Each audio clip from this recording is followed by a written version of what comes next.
Welcome back to the podcast, folks. This week we're going to be chatting with Jake from JBL Motovlogs. If you've not checked out Jake's YouTube or Instagram accounts yet, I'll leave some links down in the show notes, so make sure you check them out. But as usual, before we crack on with the podcast, a big shout out to this week's sponsors, who are Innov. As you may know, Innov sponsor the main YouTube channel. They provide dash cams for motorcycles, front and rear or single camera options.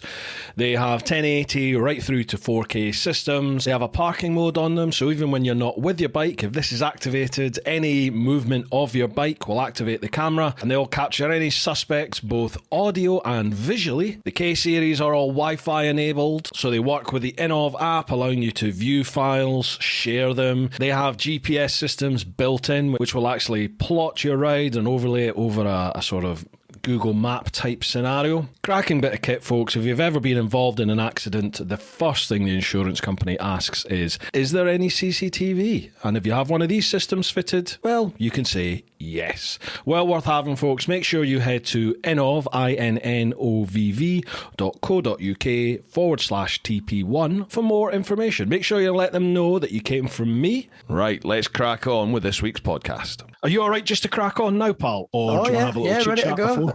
Yeah. Anything, whatever you normally do, I'll play along. No Happy idea days. how it works. Mate, we're just having a chat. That's literally all it is. We're just having a chat. That's all. Go through some questions and have a beer. Oh, I'm excited. Right. Well, it's Christmas. I've got the Baileys out, you see, so.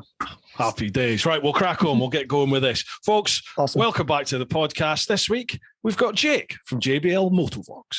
How you doing, pal? Hello. I'm doing brilliant. How are you, Bruce? Fantastic. Now, I know you've got a little tipple on the go, so shall we crack on? Cheers. Hang on, I'll wait for you. Here we go. Slange. Cheers. To your health. What's your poison today, then? It's Brewdog again. I've got... I mentioned it. We just did a live stream. We just did a live stream on TMS channel, on Andy's channel. And they brought that up there, that I'm always drinking Brewdog. They thought the podcast is sponsored by Brewdog. It's not. I have contacted them, believe it or not, but no, it's not. People just send me it. I just have like folk that listen. I'll be complaining. I mean, it's amazing. It's free, isn't it? Definitely. I just get these Amazon parcels turn up and there's like a crate of Brewdog in there. It's fantastic. Thank you very much. Not another one again. Yeah. She's like, where's mine? Keeps sending them? That's fine. Yeah. Definitely. Right. I don't know if you've ever listened to it or watched the podcast on That's this. That's a silly question. Yeah. Are you that bored at work? The thing is with at work, I can just pop an earphone in under my screen, so I just listen to it. Music gets a bit boring, podcasts the way forward, so. Happy days. Are you all right saying what you do for a living? Yeah. Used to be in retail management, and then I had a drastic career switch, and I'm an apprentice welder and fabricator. Oh, wow. Yeah, that is a heck of a change. What brought that up? Yeah, I know. COVID. Was it? I had the retail job I was in, left my A levels to do it because I just wanted some money. Do you know what I mean? I just wanted to go work. I was sick of the education sort of side of it. So I ended up working on shop floor, and then I got older and worked up into management, got into senior management. And then with COVID and stuff, it kind of just got a bit, you know what I mean? People are, you're allowed to swear, aren't you? Like, of course you are. People are assholes. Like, it really is a tough place, public sector and retail with Christmas. And God, it was a nightmare. And I just fancied doing a bit of welding. It's what Dad does. It's family trade. So I ended up getting my own route, and I'm halfway through. I've only just started my apprenticeship on it. So. Right. 23-year-old apprentice. Man, nothing wrong with that. Like, how long is the apprenticeship then? 3 years, and then I've got 40. Yeah, I've got 3 years, and I've got another 6 months to complete my assessment at the end, so they get me ready for it. So okay. Yeah, do you follow it's quite a long time. Do you follow Tipsy Unicorn on Instagram? No. She's she's a welder by trade. Yeah, but she's a big biker as well. But she welds by trade. Yeah, beautiful welding. It's when you see people that can really weld, it's like, is ridiculous. Yeah. It's like artwork Cracking. when you see a good welds going on. It's when like, you can oh, do my it word. right, it's brilliant. Oh, I absolutely love it. Fall in love with it straight away. It's just a messy job. Like you just smell all day of metal, but it is good. I enjoy it. I tell you, I wish I got a trade. I wish I'd gone into some form of trade, because when I grew up at school, like in the 80s and 90s, where I'm from, like north of Aberdeen, northeast Scotland, you either went into fishing, farming, or oil. That was basically the three options. And I want rigs. basically, on the rigs. My father used to work the rigs. He's been oil most of his life, his working life. So that's literally what I was going to go into. I ended up going to uni to do mechanical engineering with a view to going into the oil, and I end up changing and doing civil. Don't know why I did that. And then I've never ever used my degree, but I really wish I'd done some sort of trade for sure. Yeah, it's just nice to have that little bit of backup behind you, you know what I mean? So absolutely. Yeah. People are always going to need stuff, aren't they? That's the thing. They're always going to need it's true. People are always going to need stuff making. People are always going to need haircuts. And like that, they're the two. Like haircutting is a very underrated one. Like everyone's always going to need a haircut, whether the world's ending or not. Like there's always going to be needs for that. Definitely. My son, he's in the same sort of position as you. Like he left school at 16 and went straight into the sort of commercial world. He's a video editor. He basically, he had my ideal job. He was getting flown all around the world to film and edit. Mostly commercial sort of commercial sort of social media type vids, promotional vids, all that sort of stuff. Quick advertising sort of flash. That sort of stuff. Yeah. He's doing a lot of work with charity organisations and promotional work within organisations and all this sort of stuff. But again, like you, sort of just before COVID hit, about the same time I was leaving the old Bill, he was just like, I've been doing this 6 years now, and he was like, I'm bored. I fancy a change. So he's now boring doing routines. Yeah. And at the age of 23, just turned 24 today. Happy birthday, son. He's happy birthday. He's literally trying to get an apprenticeship as a joiner, as a carpenter. Yeah. And that's what he wants to do. So good on him. I tell you, it's never too late to change. I mean, in the grand scheme of things, I'm still a baby. But for me, a 23-year-old starting again, it's too late. I mean, these people have their degrees and they're moving into houses and stuff, but all in good time, you know what I mean? Dude, I don't want to come across as condescending, because I know what it's like when you're that age. You're like, I'm an adult, I'm growing up, and you are. But Jesus, I remember 23. I didn't even start in the old Bill till I was 25, and here I am at 45. I still don't know what I want to do when I grow up. So do you know what I mean? You've got all the time in the world, pal. You've got all the time. I appreciate that. Do what makes you happy. So we've pretty much ran through a lot there. But Jake, who are you? What is JBL Motovlogs all about? And what's the plan? So my name's Jake. I'm not going to say my last name. I know I've told you, but I'll leave that one private. It's my initials of my name. So JBL Motovlogs is Jake Motovlogs. And 23 years old. I'd probably say I've been doing it for about 3 years properly. And then I had a year just trying to figure out, what you try to figure everything out. Your first videos, they're still up, but there is a few private that I have a giggle at every now and again. I it sounds so cliche, but I got my camera and I saw what Royal Jordanian was doing, the silent sort of, and I think everybody hopped on that when they started seeing it. And then I tried to buy the little adapter and I tried to do it, and I could never ever buy the correct equipment. I always had botched up stuff, and my videos were just never quite there, and I always wanted them to be there. And then here I am. I just kept buying bikes, and ever since I got the MT-07, that's when I really picked up. And then I noticed I got a bit of an audience. I just started there's no real thing on what I do. I don't let people decide what I make. I just make it, and if people enjoy it, they enjoy it. Most of my videos, if anybody's never seen them, I usually just ride somewhere on the bike, take as many cameras as I can, and try make, like I say, Richie does it, a perfect, like this little package, he says, which is, it's what I do. It's just me for when I want to look back at a trip I did. I have a little package of memories that I have for that day, and people watch it. So that's who I am, and that's what I do.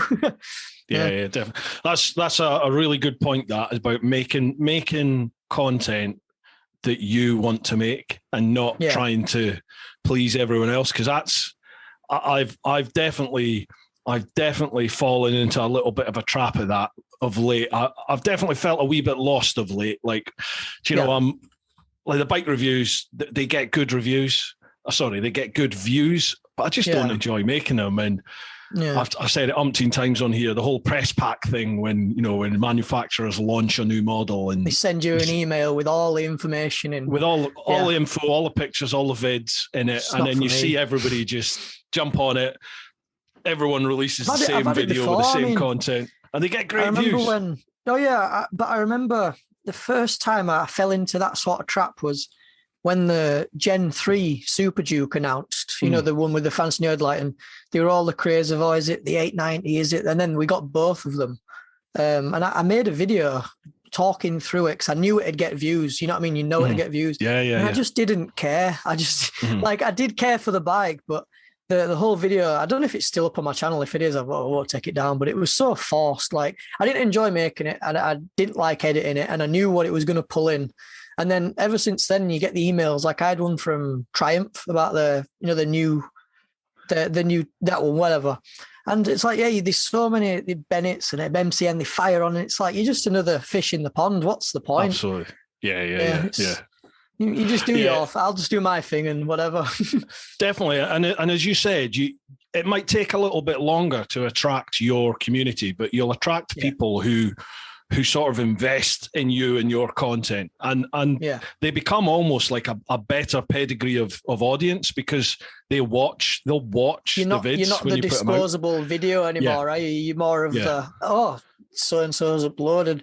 I'm going to sit down and watch this with a coffee when I go. I'm like, you're something people look forward to instead of, you know, when you're going through YouTube and, so-and-so's it, watch 5 seconds off it. Like, I don't want to be that channel. I want to be the one that people enjoy watching. Yeah, set time aside, they sit down, they watch, and they'll hopefully watch as much of the video as possible. That's the biggie. That's the biggie for YouTube. My average view duration is going up in the past 6 months. It's gone up at least 2 minutes. But in terms of YouTube, an average, that's brilliant.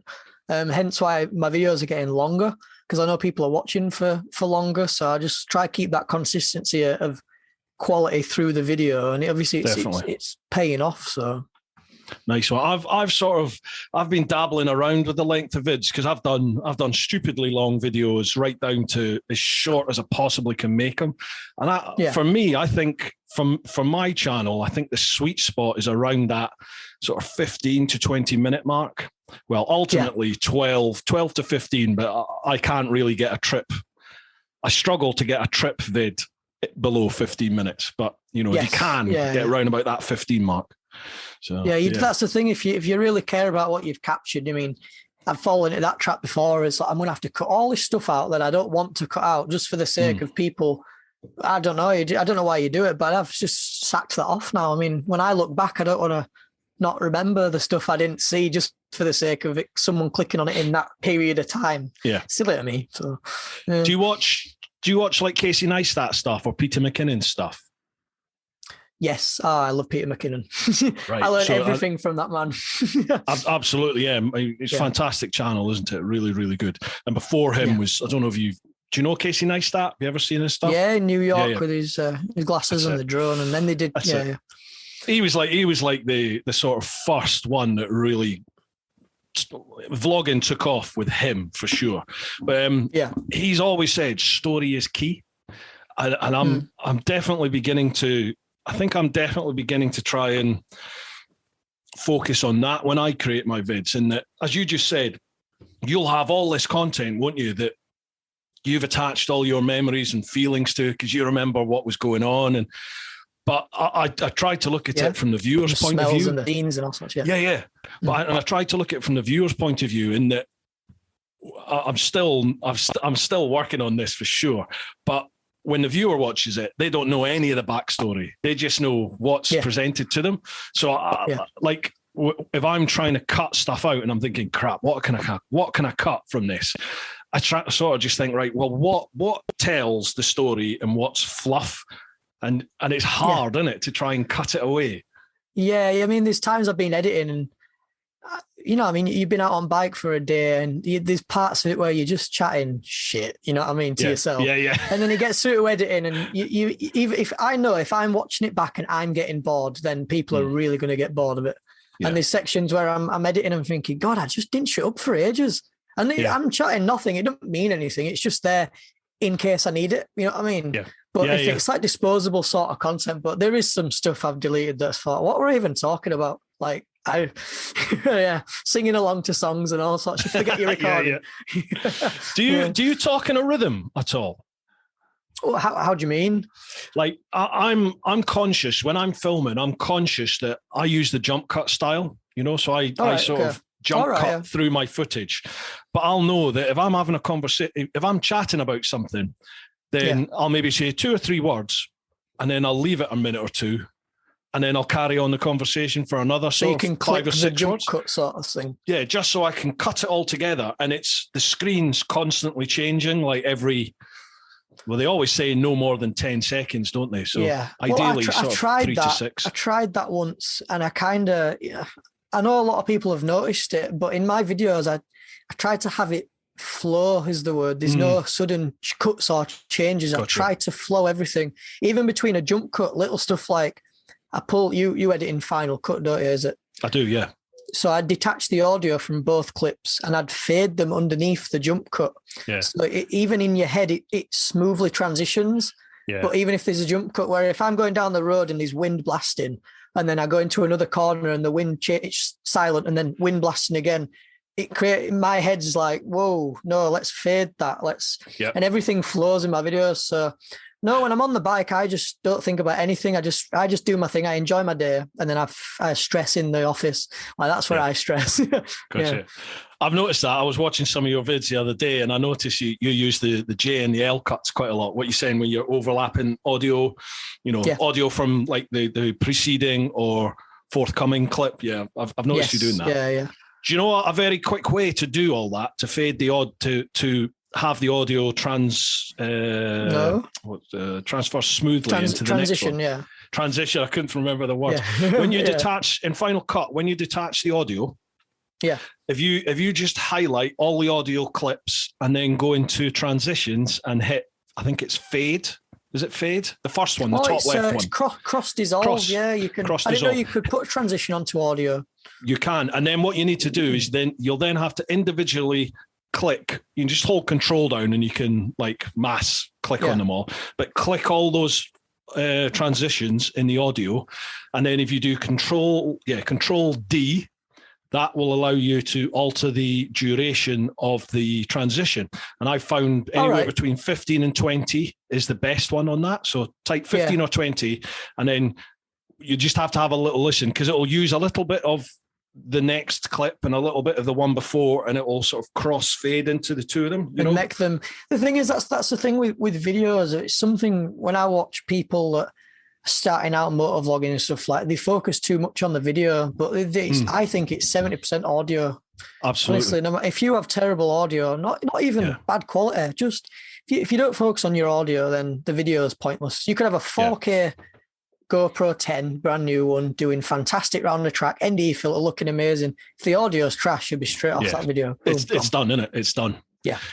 I think Richie Vida, his audio is mint. I've got to go. Yeah. Rich, if you're listening or watching this, I've got to come to you and we'll do a video if you want on how you do your audio. What does he edit in? Do you know?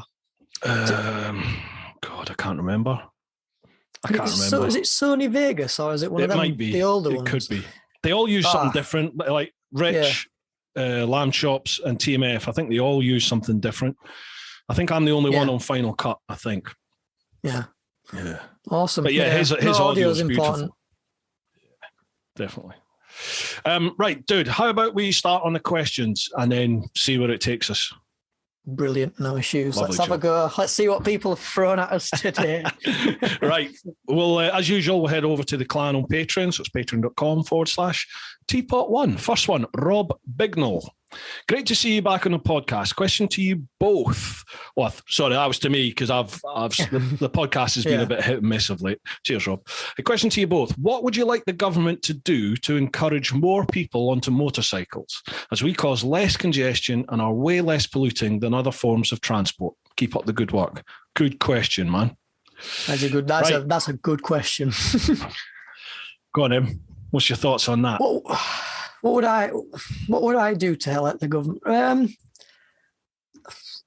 It's hard because I can't imagine every single person riding a bike. I mean, you have to think of it. I get it practically, but reality of it, you're not going to get a 17-year-old lass. There is some, like, I understand that, but the majority of 17-year-old lasses are not going to put on full gear in the rain and going to go ride to work. Like, it isn't going to happen. There's too many walks of life and there's too many different people. Like, if you're a motorcyclist, that's who you are. That's how you're born. And you just can't make everybody into one. If you was to at least give them a glimpse into the world we sort of live, maybe anything on the theory test, maybe show a helmet photo, what a biker sees, anything that just kind of gets them into the helmet view of a biker maybe would help. I saw once somebody said we should compulsory make people do a CBT. Again, maybe the theory side of it, but practically people are always going to want to get on a motorbike. It just ain't going to happen. Yeah, that's true. That is true. I think more can be done for sure. I think first and foremost, we need people in the government who are pro-biker, because there just doesn't feel like there are any pro-bikers. Doesn't feel like anybody's pro-biker in any sort of power. Nobody seems to. Which just doesn't make sense, because if we just take London, for example, congestion is absolutely ridiculous. And without wishing to get political, the mayor has just crucified the city in terms of public or private, should I say, transportation. If you drive a car in London, good luck. And even on the bike, I knew before I left the old bill, even commuting within central London was becoming harder and harder on a bike, because they were like physically making the lanes narrower and narrower. Nowhere to filter, even if you wanted and raised platforms either side. So you just couldn't. Sometimes you just couldn't filter on a bike. So I think stuff like that needs to be looked at. Insurance needs to be looked at, because that's just insane. That's a major, especially for young people. Yeah. Insurance. That's why. I mean, I've been asked up 10 times about, why is younger generation getting into motorbikes? And it's like, have you had a look at an insurance? Have you ever gone on to compare the market as a 18-year-old and put yourself in them shoes and tried to get insured on a CBR 125? It's silly money. People don't even make that much a month. You know what I mean? It's stupid. So you might as well just crash it and get another one. That's a ridiculous thing, though, isn't it? It almost forces some people to, not get insured, just because, as you said, the finances don't make sense, do they? So that needs to get looked at. Bike prices themselves. Well, I mean, when you're just starting off, everyone wants a new bike, but let's just think about it realistically. You're going to crash it. Better off getting a second, third, fourth hand bike, because chances are you're going to have a spill or two on it. What else could we do for it? I think the profile of biking needs to be raised in the media, definitely on telly. I mean, I'm saying on telly, but do youngsters these days watch TV? I think everything's maybe on social media. Yeah, but then it's like, you could try your best on YouTube. I mean, I'm trying to help. I'm trying to do my bit for the younger generation, but the people I follow on Instagram, my sort of age, don't ride how I ride, and I understand why insurance is so high, and I get the other side of it. So in a way, they're shooting themselves in the foot, but it's the same in all walks of life. People are making it worse for people. It's not their fault. I mean, I've seen there's people my age, especially when I had the MT-07, I were in various owners groups. There's a main one and then there's some smaller ones, and people ride them like just like, like this wheeling. And I know your view on wheeling. It is a good skill to have. And then there's doing it in silly places around silly people. And it's just not even a good, no gear, no idea. There's a time and a place. There is definitely a time and a place for that. On the public road, you know, I can't. What's the word I'm looking for? Endorse it. Yeah, I can't endorse wheeling on any public road, but there is a time and a place, isn't there? If you're in the arsehole of nowhere and there's no one around, the road's nice and good condition, it's a nice day, there's no traffic round about you, you've got loads of vision, then in my eyes, I don't think it's the end of the world if you pop a nice wheelie, if you know what you're doing. That's where that's where you should practice. But if you was to choose to do a wheelie, and if that's where you want to do it, that's the place to do it, because one, there's no cameras there. You're not going to get in trouble. Town centres and stuff. I mean, the cameras we get, there is people. Everybody has a camera, and ever you walk through a city centre, there's probably about 6 cameras facing at you, no matter wherever you are. You can't even do anything without being recorded. Never mind doing something illegal. Like, people are brave. So, and it's not just that, it's that, you know, I am a big advocate of wheelies in terms of, if you can wheelie properly, then I believe you have more control of that bike than someone who can't, just because I know the skill level it takes. However, and this is the point that really has to be made, no matter how good you are at wheelies, you could be Graham Jarvis, right? You could be just a god on 2 wheels. But if you're wheeling in a built-up area, you just need someone to step out, and you are in no way ever going to be able to stop punctures, anything. If you wheelie down, you will never be able to react as quick as you could with 2 wheels on the floor, and that's what you just can't. You cannot justify wheeling and burnouts and everything. Well, I think I watched the 44 Teeth video on insurance on wheelies were brilliant. I mean, hands up, I learnt to wheelie my MT-07. And once you can do it, you want to do it everywhere. Like, you do want to do it because you want to show people that you can wheel it. And then I watched the video on, I can't wheelie the new one. I haven't tried. It's winter. But I watched the video on 44 Teeth, and the outcomes of it is you'll never get away with it. And 2, the reason in the eyes of the law why it's a bad idea is it does make sense. It's, as you were saying, you have no control over your steering. All your braking force is on the front wheel, and it's 12 o'clock in the air. Like, you ain't gonna. You've got no control over anything. So, I understand it. We sort of got off topic there a little bit. Yeah, so government encouraged more people onto motorcycles. I mean, it's a difficult one, isn't it? Because, as you said, not everybody wants it. But, I mean, what age were you when you started riding a bike? 18. Yeah, 18. Right, okay. yeah, 18, yeah. Right. Gosh, so that's young. That is young. Yeah. I got it because it was, it's ironic, this. I got it because it was cheaper than a car, but... 5 years later, 4 or 5 years, it's just not as cheap as a car, is it? If you want to make it. It's just not a cheap mode of transport anymore. Always used to be, but any of my hobbies aren't cheap, I tell you. Right. I don't really know, Rob. In answer to your question, man, it's a complex issue, that, isn't it? And like I said, I think to give car drivers a taste of what we go through theory-wise, if there was anything, not just the theory test, I mean, a course. Or I don't know, just anything to make them understand how vulnerable a biker is, really. They see bikers as these iron giants on these things because that's how you have to present yourself to be strong on the roads. But we're not. We're very vulnerable. I mean, there's 3 foot between your head and the ground. It's not a lot, is it, really? Yeah. No, definitely. I think you know, I've got 2 points of view for the lessons, the licensing process, in that. Okay, I understand why there's the mod 1, mod 2s, and you can't do your direct access until what is it? Is it over 23 now? 24, 24. So, you know, I understand the logic behind that, but surely if that's the logic behind it, then it should be the same for a car. Because at 17, you can do your car test, and then if you've got the money, you could go and buy a McLaren if you wanted, and just get yourself insured, and off you go. I mean, so I've if been you can do that in a car, why can't you do that in a bike?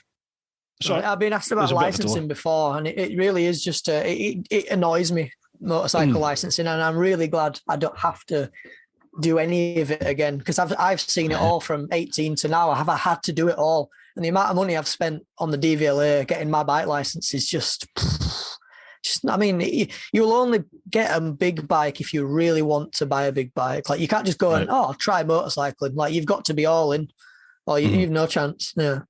Right. Difficult one. Cheers for that question, Rob. Much appreciated. Right, next one, Mark Fulcher. Oh, God, what's he going to say here? Hey, up me ducks. Couple of questions tonight. So after watching a programme the other night about the story, where's this going? The story of Freddie Mercury and Queen, it got the old grey matter spinning up. When they put up the tribute concert after his death and all the huge music icons that played, led me to start thinking, if I had to choose 10 bands or artists to play at a gig on that scale, who would they be? So after all that, who would your 10 bands or artists be at a concert of your choice? Oh, that's quite tame for you, Mark. I know, so there's a lot of bands as well, though, you know what I mean? 10, I know, 10. Sure is. Let's go 5, because 10's a lot. Yeah, it is a lot, isn't it? Yeah, 5 each. Trying to think of 10. I was brought up with parents sort of liking a bit of punk rock and 80s rock. So, I mean, straight away, I'd have to have like Guns N' Roses. I mean, that'd be nice. They'd shut the place down. That'd be pretty good. Like you say, your Led Zeppelin again. That'd be nice to see live. People that can Motley Crue, people that can sing properly live, like all these sort of bands. And then if I can say like a modern day band, Green Day. I always used to mind Green Day. They were all right. Yeah. Number 5, a 5th band to shut the place down. Who would it be? No idea. I'll stick with them. I don't want to listen to someone I'm not fond of. I'm frantically trying to think of people. I'll tell you, on the spot, yeah. I really like Paolo Nutini's voice. I love Paolo Nutini's voice, so I'd have him. Jesus, who else would there be? I like Queen. I'd have Queen. Yeah. Queen at their own tribute concert. That'd shock the audience, wouldn't it? It's not just a Queen tribute, is it? It's a concert of your choice. So you'd have. Paolo Nutini, Queen. God, who else do I like? I like a bit of Stevie Ray Vaughan. Do you know who Stevie? I know from Mum and Dad. Yeah, I remember. Yeah, I like a bit of Stevie Ray Vaughan. On a Friday night, try to sleep, just hearing it downstairs. Kid Rock. I like a bit of Kid Rock. Yeah. Who else? I tell you, I used to work at pubs and clubs in Glasgow, and we used to get a load of big bands in the 90s playing in the concert venue. Faith No More. That was a mega gig. So Faith No More as well. There you go. It's funny. It's funny on my end because the music I put in videos is what people think I listen to. Like, I enjoy that music. There's a time and a place, but it's not like I'm sat in the gym listening to soft piano ambient music. Like, it's not what you know what I mean? But there's a time and a place for it. But people, I'll just clarify it. It's not what I have on my Spotify playlist. Who do you use for your music? I use Epidemic Sounds. Yeah, good then. They're brilliant for just like, if I have one song that they're all there, that genre, and I can just, I don't even spend that much time looking for a song, straight into that genre. Do you know? Click it and I got to bang it in. If it's all right, I can get a feel for it in first 5 seconds. I drag it on and then I'll just make the video fit to the song. So yeah. That's probably one of the longest phases of my editing is music. Yeah. If there's music, I can be a whole day just sat, because I use Artlist and Epidemic. So I sort of got a bit bored of Epidemic, to be honest, and everybody was using it. So it does recommend the same sort of songs, and you start hearing your songs on other, not your songs, but what you use in other people's videos, and it's like, So I left Epidemic and moved to Artlist. And then all that happens is, because you've used Epidemic in previous videos, you start getting copyright claims because you're not part of Epidemic anymore. And I was like, but I've since found out that isn't the case anymore. Now you can do that. But so you're licensed to the songs you've had on that subscription, sort of, is that how it works? Right. Yeah. But now it doesn't matter if you're no longer with Epidemic. Your videos in the past that used Epidemic, they're fine now. But going, back a year or two, that wasn't the case. So But I've found Epidemic sort of upped its game. I think their music's pretty damn good now. So I just run the two of them side by side at the moment. Right, Fulch's got a second question. Is it just me, or have you both also found yourself touching yourself inappropriately looking at the new Triumph Speed Triple RR? Keep up the good work, gents. Shiny side up. What do you think of the new RR? Oh, don't like it. People are going to kill me for that. I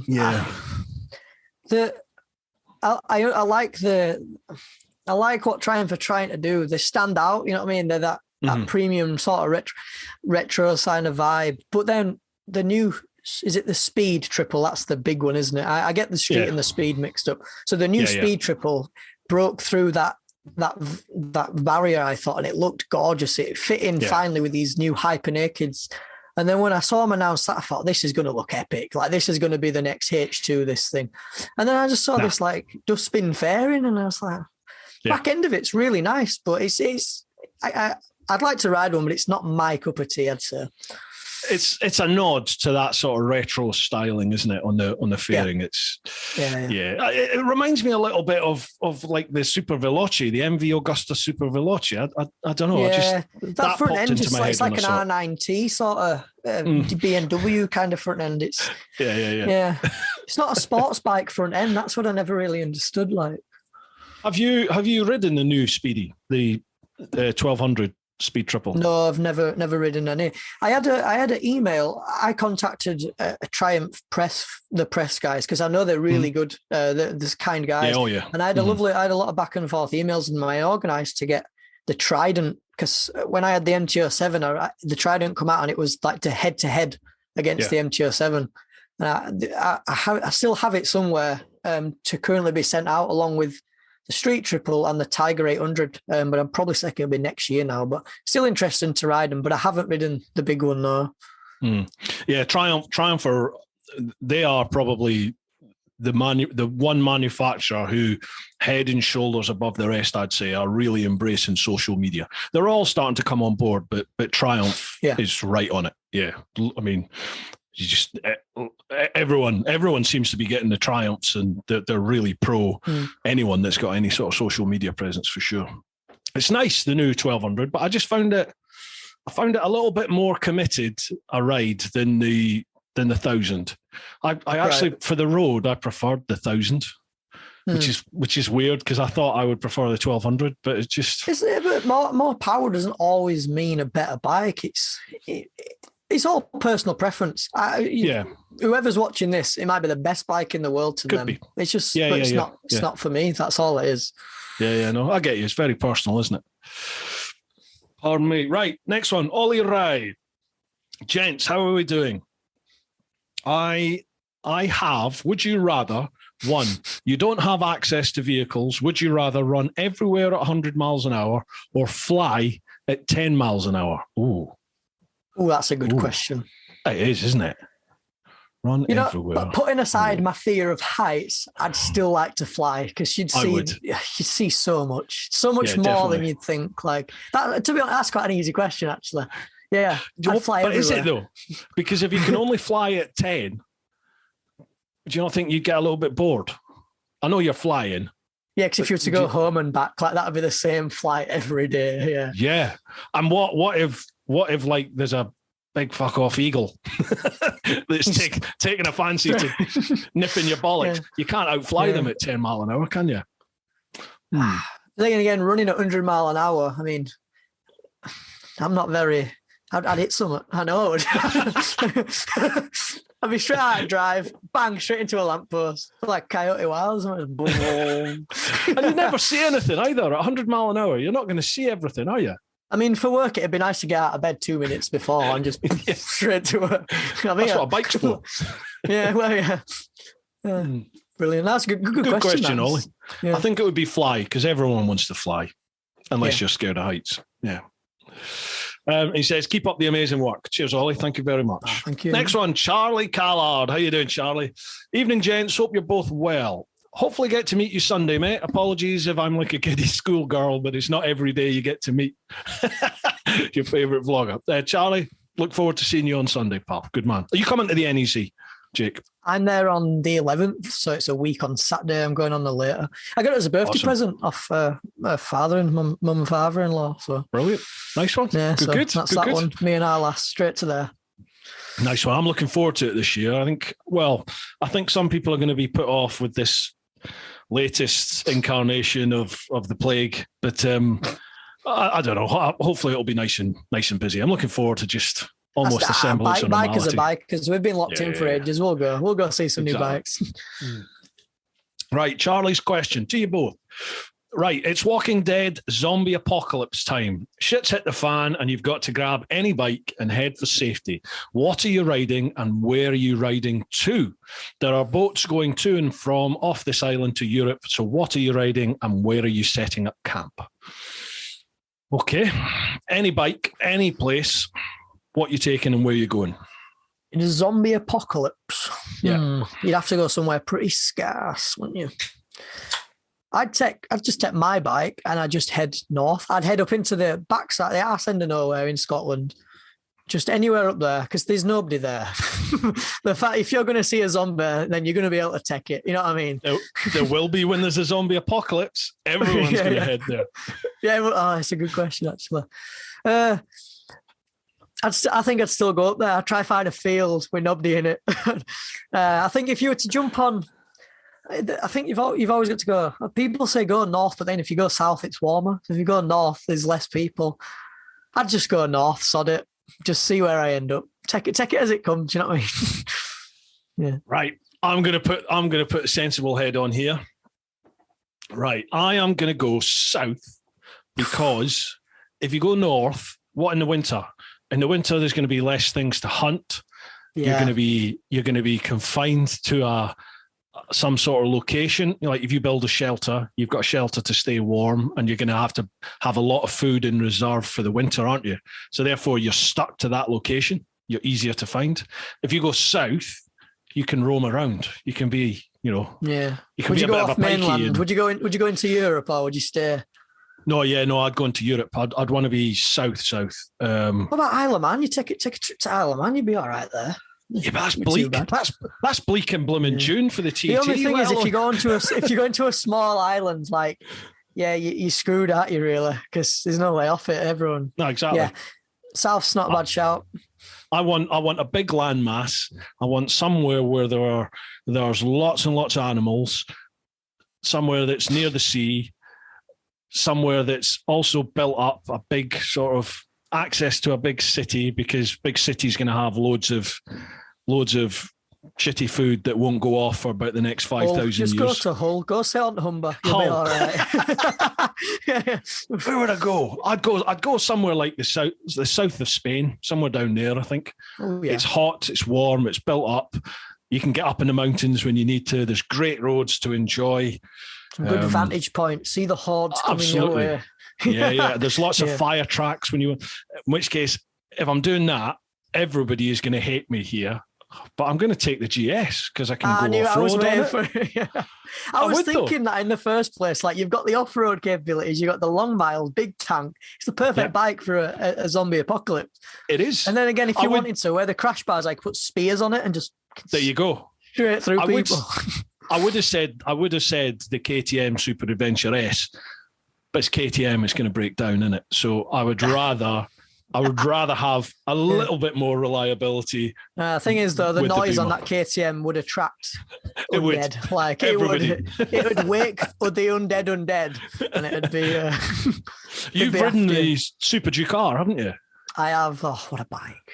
Yeah, I haven't ridden it properly. I got a test ride on it. It was just I was out with a chap who had one, and he wanted to ride the 07, and I had a little bimble around lakes, but I'm yet to take it out for like a full day on the road. I really can't wait for it. It's like built for me, that bike. It's how I want to ride. Is how it rides. Yeah. It rolls out the child in us all. I want to try and get one for a bit of a long termer if I can, because I love that bike. I absolutely love that bike. Yeah. It put a smile on my face like I've not had in a long time from a bike. It was mint. Loved it. So what bike would you take then? I'd just take my bike, honestly. My new bike is still, I'm in my honeymoon period. It's the best bike in the world right now, as they all are when you get a new one. But practically, like I was saying, at GS, it's a perfect bike, but it's just too big for me. If I crashed it, I won't be able to pick it up. I'll get eaten. Like, maybe the Tracer. Yeah, the Tracers, maybe. They're all right. Mm-hmm. I was halfway there to getting a Tracer this time. Oh, no, I'll tell you what. I take the BMW F900 XR. That's like a nicer version. It's a cracking bike, that. Love it. Be all right with that. Right. Okay. I get you. Nice one, Charlie. Yeah. That's a good little question, that, mate. He says, as always, keep up the amazing work as it helps these night shifts immensely. Cheers, Charlie. Glad you're enjoying it, bud. Good man. Pete English. There we go. Oh, no. Hi, guys. Hope you're both fitting well. My question, if you had to send a photo or video to all your friends and family, but they could only see it once, what would it be? Oh, wow. A photo or video, and they could only see it once. Wow. It's non-bike related. It's just in general, isn't it? Just anything. Yeah, anything. I'd just send a minute-long video of all my wheelies to my mum. And just be like, I ride so safe, but you'll never see this again, so just take it with a pinch of salt. I think I would send, and I've done this, I would just have a picture of me at the Eurotunnel with my passport, and that's it. Yeah. Bosh. I'm heading off. World's your oyster. Keep them guessing. Yeah. Nice one, Pete. No, I'd scare living crap out of my family. I'd just be like, one to girlfriend, one to my mum, one to grandma. Wheeling to your heart's content. Yeah. What about traveling? Any aspirations to travel? Traveling, yeah. Before it's all COVID, isn't it? Before COVID, I was very close to booking a trip around Europe on the MT-07 with my dad, a couple of his colleagues and stuff. We just never pulled the trigger on it, obvious reasons.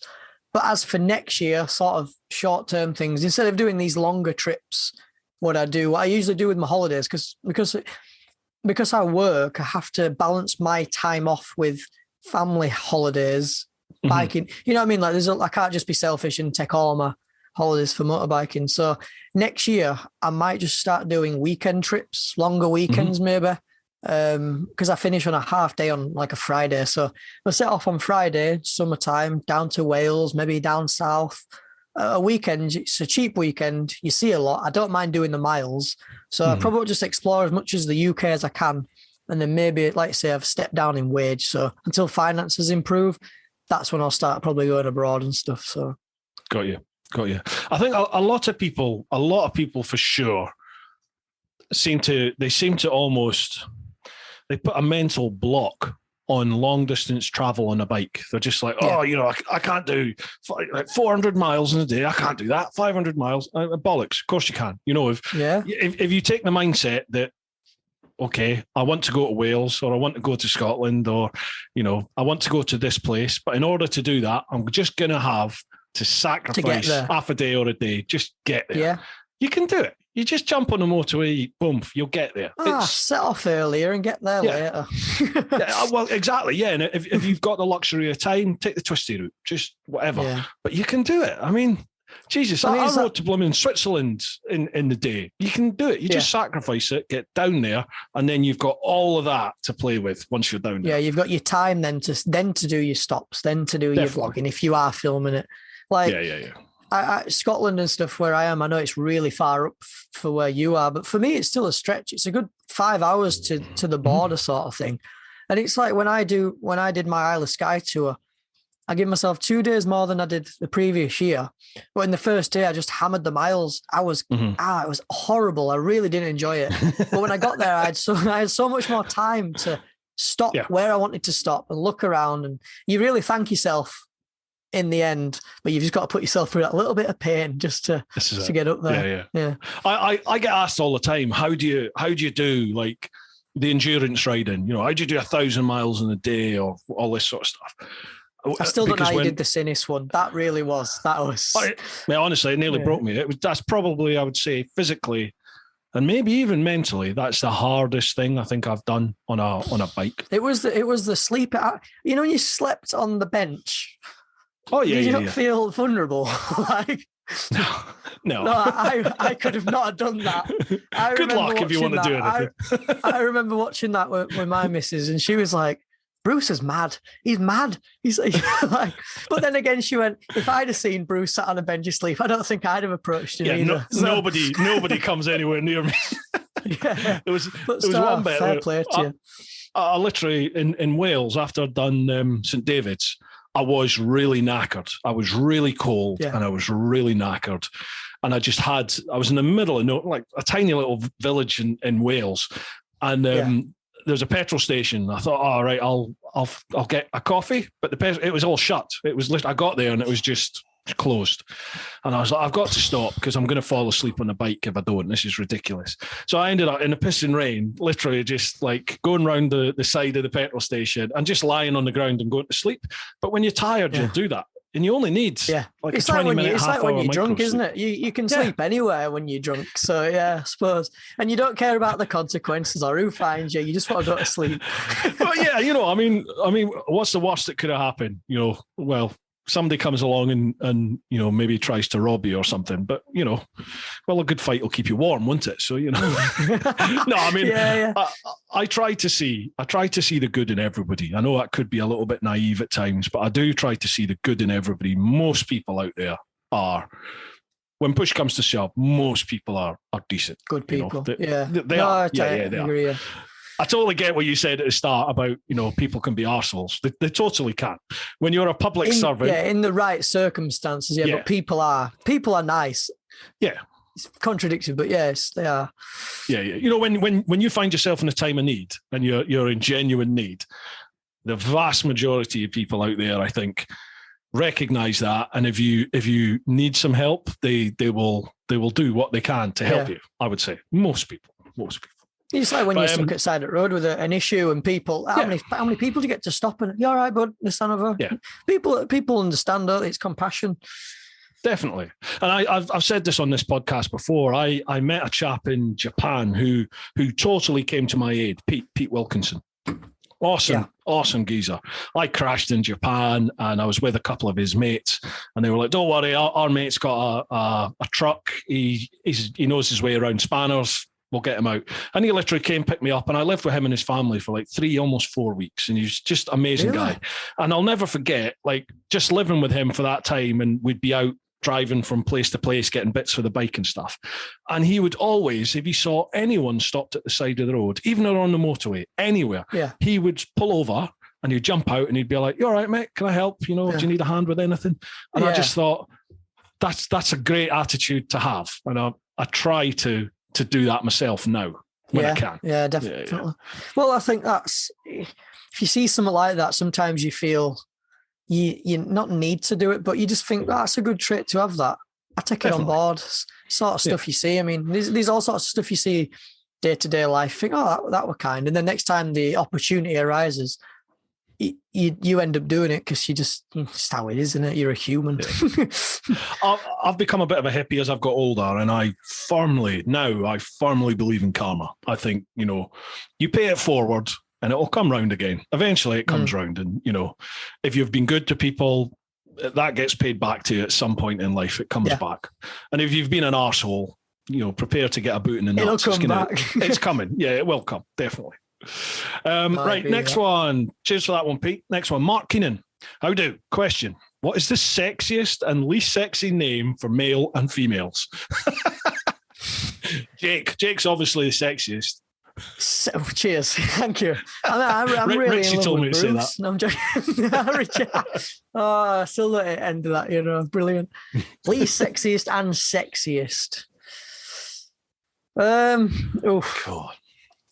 For men, I can't even say it because there's going to be people that are called. I'm going to say it. Take it with a pinch of salt. Keith is just the flattest name. Like, it just is a flat name.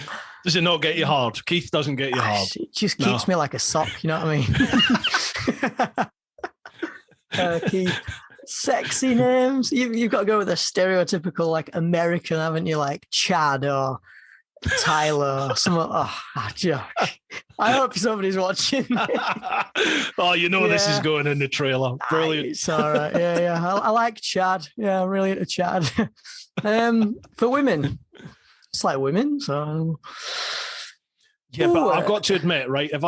If someone says the name Audrey to me, I'm not thinking in my head. I'm not thinking, babe. She is going to be a sweetheart. Yeah, well, to somebody she might be.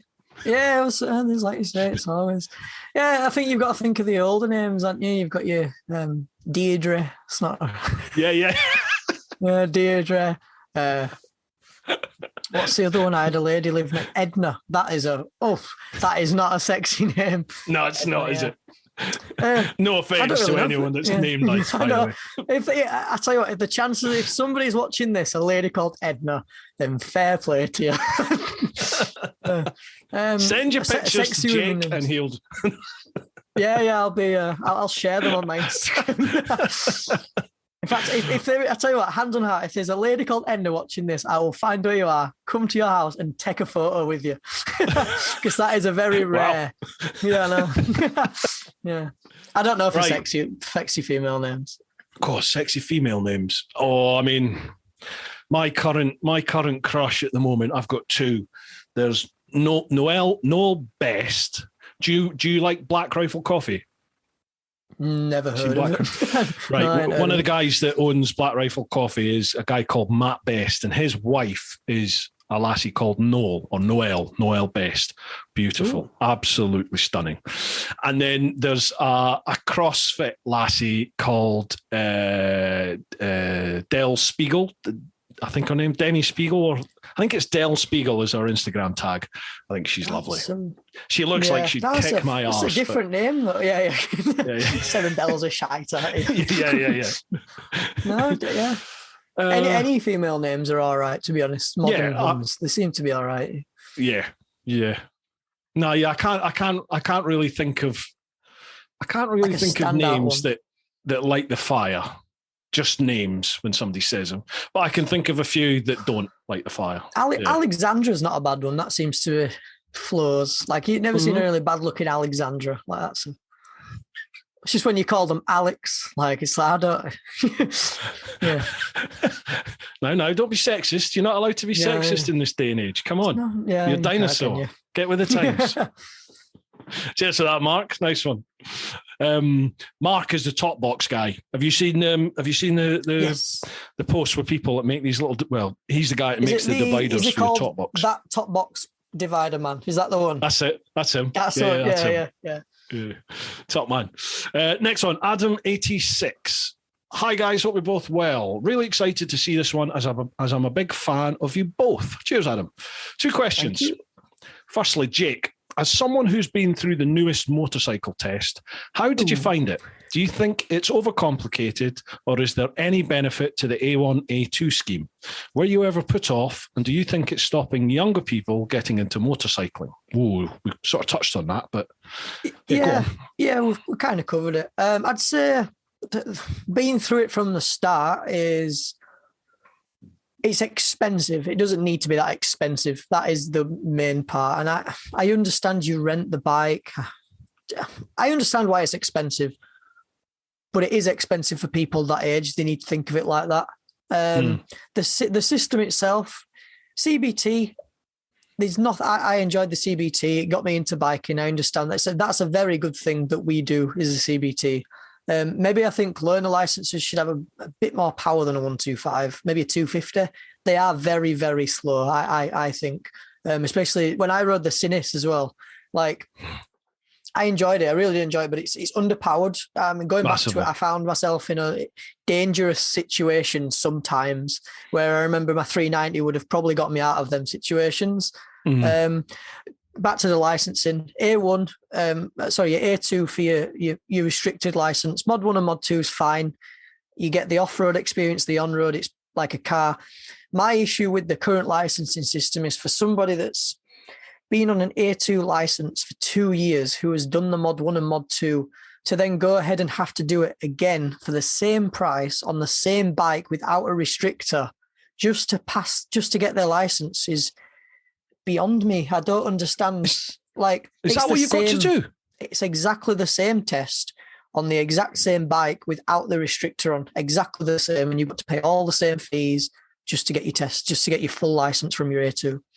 That just screams a money-making scheme to me. That's all that is. That's exactly how I think. There's no logic. Like, I've been riding motorcycles since I was 18, so by the time I'd come round to do my full A license last year, I'd been riding 4 years, and I'd been on my A2 for 2 years on a restricted bike. I did my A2 test on a Z650 with a throttle restrictor on it. And then I did my full A license on a Z650 without a throttle restrictor. It was exactly the same for the slow maneuvers, because you don't go above. It's just the same. It's throttle control. Yeah. So that was silly. And then on the road, again, you just don't use all that power on your test. You don't really use all that power unless you have to. So I don't really understand the point in it. And I've seen so many people near my age, or maybe just a couple of years younger now, who can't afford to take their full A license, who take restrictors off motorcycles because they can't justify spending that much money to get their license, and then have to inform their insurance that they've got an unrestricted bike, which for then their premium to go up. Like, why would you not just keep your bike you've got, take the restrictor off it and risk? Yeah, it's a tough one, because it's a funky one. Let me get this right then. So this is below the age of 24. So below the age of 24, you do your CBT, then you have to do A1, then your A2 on a bike that is restricted. You don't have to do A1. A1 is a full license for a 125, I believe. So you can ride around on a restricted license, but only up to 125cc without L plates. Right. It's a pointless license, in my opinion. You might as well just go straight for your A2, which I did. But yeah, sorry, you can carry on. So A2 is, what is it, below 650cc, and it's got to be restricted? It's not in cc, it's in horsepower. So it's like below 47 brake horsepower. Yeah. And if you were to restrict a bike, you can't restrict every bike, because I was like, I'm just going to buy an R6 and throw a restrictor kit on it. It has to be something like 94. I have no idea. It's like 94 horsepower per kilogram or something. Right. Yes, that's why you can restrict an old like hypermotard and an old GS because of the way the engine delivers its power. But if you were to try restrict an R6, you've got no chance. It's too fast. Yeah. So you get your A2 license when it's restricted, and then how long does that cover you to? How long have you got to have that for? So you can only apply for your A license once you're 19 years of age. Then to apply for your full license, you have to have ridden your A license for 2 years. So the only way you can get a full unrestricted motorcycle license is if you're over the age of 24, which you do your direct access, or you've ridden on an A2 license for 2 years. That's the only way you're going to get a full license under the age of 24. So the maximum age is probably about 21. You'll never see anybody on a full license under 21. Right. So if you're 21 years of age and you've been riding on an A1 license with a restricted bike, you then have to do all that again on a full. You've got to pay and do it all again on a unrestricted bike. Yes. That seems ridiculous. But that to be honest, if you was going from A1 to full A, that makes a bit more sense, because you're jumping from a full 125 license to a full unrestricted license. Where it gets me is the A2 to A. Like, that's where you're jumping from 47 horsepower to unrestricted. It's very confusing. Oh, sorry. Yeah. So I got A1s and A2s mixed up then. So yeah. So where were we? Yeah, 21 years of age. You've ridden for 2 years on an A2 license on a restricted bike. If you then want to go and buy yourself a Gixxer Thou, you have to get your full do your testing license, and you've got to redo everything on a unrestricted bike. Yeah. That seems crazy. What's the point of the 2 year sort of probationary period then? I've no idea. I had my MT-07. Well, I had my A2 license and I got a Duke 390. Rode that for 2 years, maybe a year and a half. Then I got my MT-07 with a throttle restrictor on it. I was like, I've got another 6 months and I'll go straight in for my full license. COVID happened. I went in for it. I failed it. I can't remember why, I think. And then the waiting list was silly. So it was like, there were a couple times, so I won't say it, but I'll let you, I experimented on a private road without the restrictor on, just because I couldn't wait. You know what I mean? I've been on my license for this long and I'm like, why do I have to do this again just to take this little plate off? So I tried it on private roads and I was just like, I have to get my full license, but to pay all that money again, I mean, if you want to know the prices, I mean, for a mod 1, it was £245 for the bike hire, a morning of training and the test fee.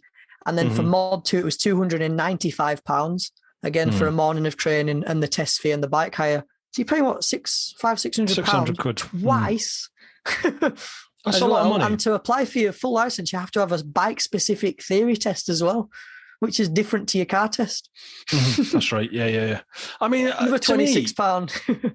What's the point of the 2-year probationary period? I would have thought if you do the 2-year probationary period, you don't have any accidents and you don't incur any penalty points, then in my mind, it's like, well, you've served your probationary period. You've proved you're not a twat. There you go. Boom. Maybe have one final, like, cursory examination. Just it used to be. Round the block, off you go. The solution to it, I thought, was leave it up. So you do your CBT, you do your A2. To get your full access to your A, why don't you just go do like another CBT, but on a full license bike? Maybe don't make it £500. Maybe make it that £100 day course. Just a refresher on just be like, right, you're on a full bike now. You've got all this power. Nothing really changes to what you're used to. Just don't twist the noise tube as much, like just whatever. And you'll be all right, which is exactly what I thought. When I took my restrictor off my MT-07, everything was exactly the same until I got on the twisty roads. Everything was the same. The weight was the same. It was just the same bike. I just don't really understand why I had to pay all that money to unlock my own motorbike. Yeah, that seems crazy. That, I mean, I think what you just proposed there is the ideal solution, really, and it will undoubtedly encourage more people to progress from your A1 license through to the big license, the main license, for sure. And as you said, 1,200 quid as opposed to 600-700 quid. You 600-700 quid wins all year long, doesn't it? Surely. Well, it's finances, isn't it? You're going to pick the cheaper option, aren't you? I've known people I've ridden with in the past, not friends, just people I've ridden with in groups, that because of how confusing the whole system is, even insurance companies can't keep up with it. I've known people that have been insured on. I went out with a guy who was insured on a Hypermotard 1100, non-restricted, on a full A license, because the back of his license said he had a full license, but it was a full restricted license. So he was allowed to be insured on the bike, but he wasn't legally allowed to ride the bike. It was just, even the motorcycle specific insurance companies still cannot keep up with the licensing system. That's crazy, isn't it? That is crazy. It definitely needs looking at for sure, and so I think it's too stringent for sure. I think, as we've just highlighted there, that's probably a good sort of solution. Right, topic there. Sorry, no worries. Yeah, Adam's got a second question for us here. Adam86. Secondly, could we see a Teapot and JBL collaboration in the future? 100%. I'm well up for it if you are. I would happily ride all the way down there to explore some roads down south. I've never been down there, so I really would like a tour. You don't want to. It's bollocks down here. There's just nothing but the roads are shit and they're full of cars. It's crap. We'll come up to you. We'll go north. Yeah, we'll be all right. We'll do north. Wales. Let's go Wales. I told you, going north is the answer. There's no zombies at the moment. Wales would be a good shout. It'd be all right. I mean, you have a fantastic eye for photography. Fantastic eye. Folks, if you've not checked out Jake's Instagram, make sure you head over there. There'll be links down below if you're listening to the podcast, check out the show notes. If you're watching the vid, have a look in the description. There'll be links to all the socials there. But on his Instagram, I mean, I would say over COVID, your photography has just gone up a whole new level. I don't know what you've done. I don't know what happened, but your pictures went from, oh, that's a nice picture, to, fuck, that's a good picture. Yeah. You know what I mean? What happened? Tell me. I got all the way back to when I first got a camera, but got the camera. I just played with it. I wanted a camera just because it was better than my phone. this, that, and the other. I took it with me on the bike. And then I had the 700D Canon. It was like entry-level sort of camera.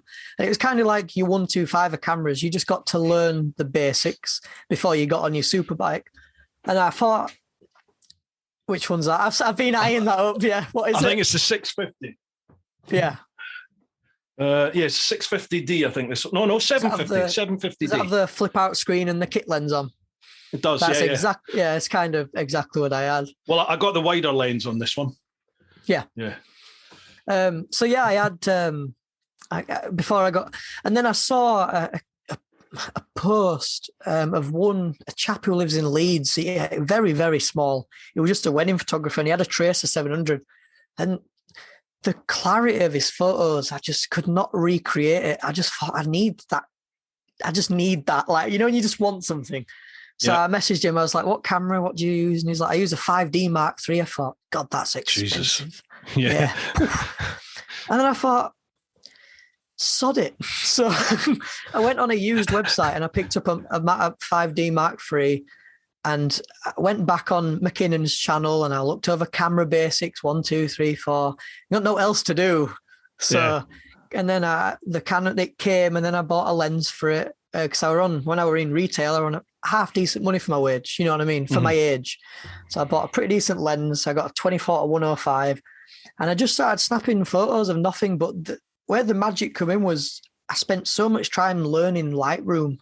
Like you can take a photo of the bedroom behind me or wherever I am, and if you can edit it right, it'd be a cracking photo. But when I snapped the first photo, I have that clarity. I've got that raw to play with, you know, the color. And then I just watched so many YouTube videos on color science, and I don't know why, it was just something to do. And then once the bike came involved, it was like, oh, okay, then we're all right here. We put two and two together. So well, it's paid off then, man, because your Instagram is shit hot. Thank you. Love it. Absolutely love it. Yeah.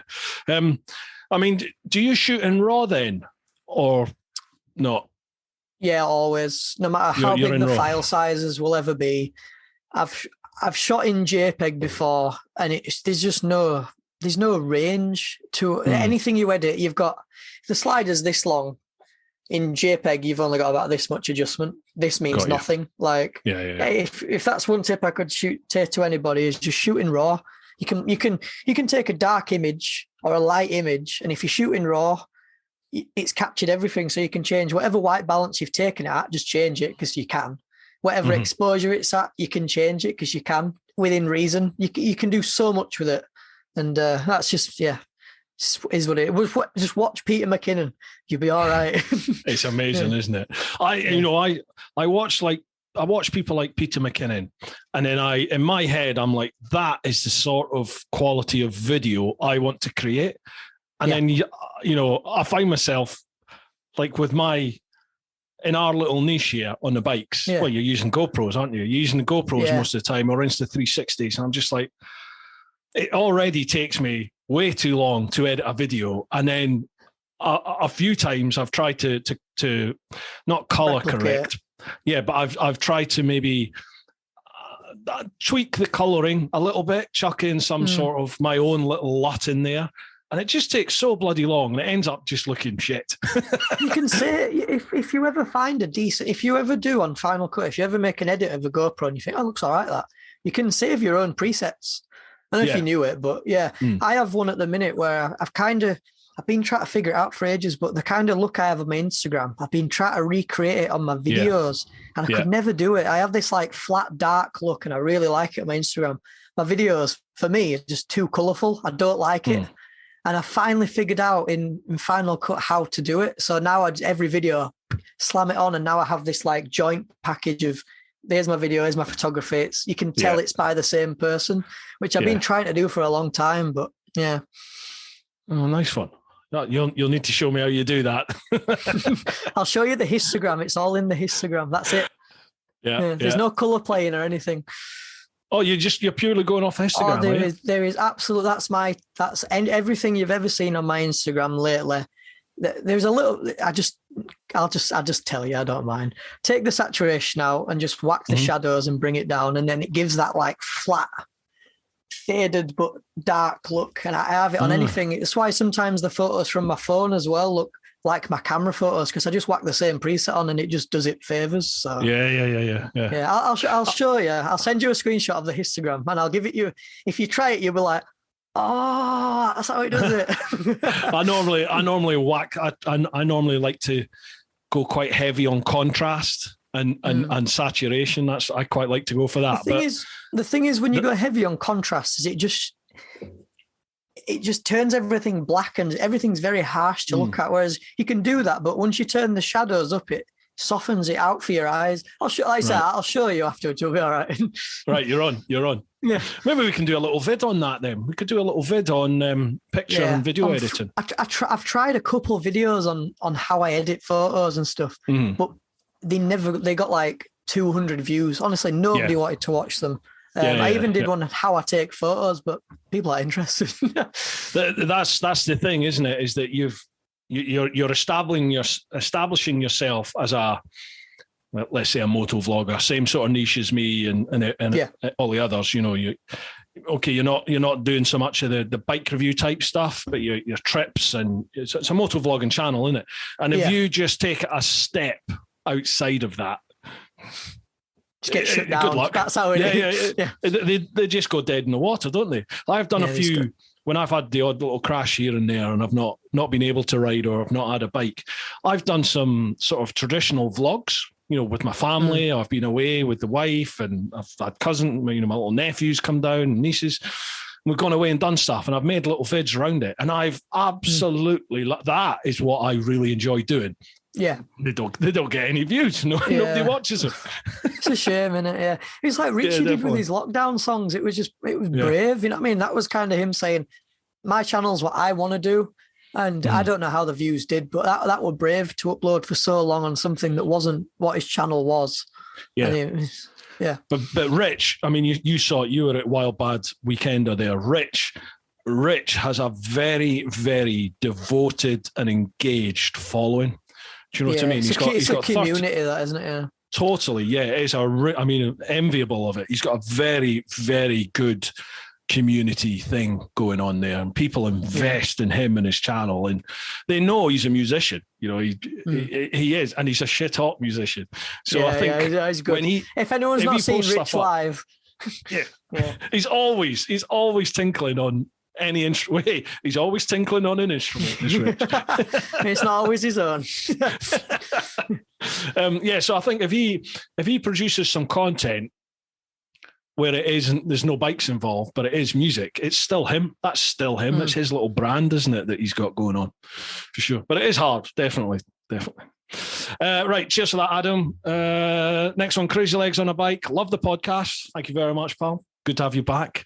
Roger White. Good evening, afternoon, or morning, gentlemen. Hope you're both well and enjoying this awesome winter or autumn weather we're having. The big man, Santa, will soon be coming to your house and delivering your presents. But what could they be?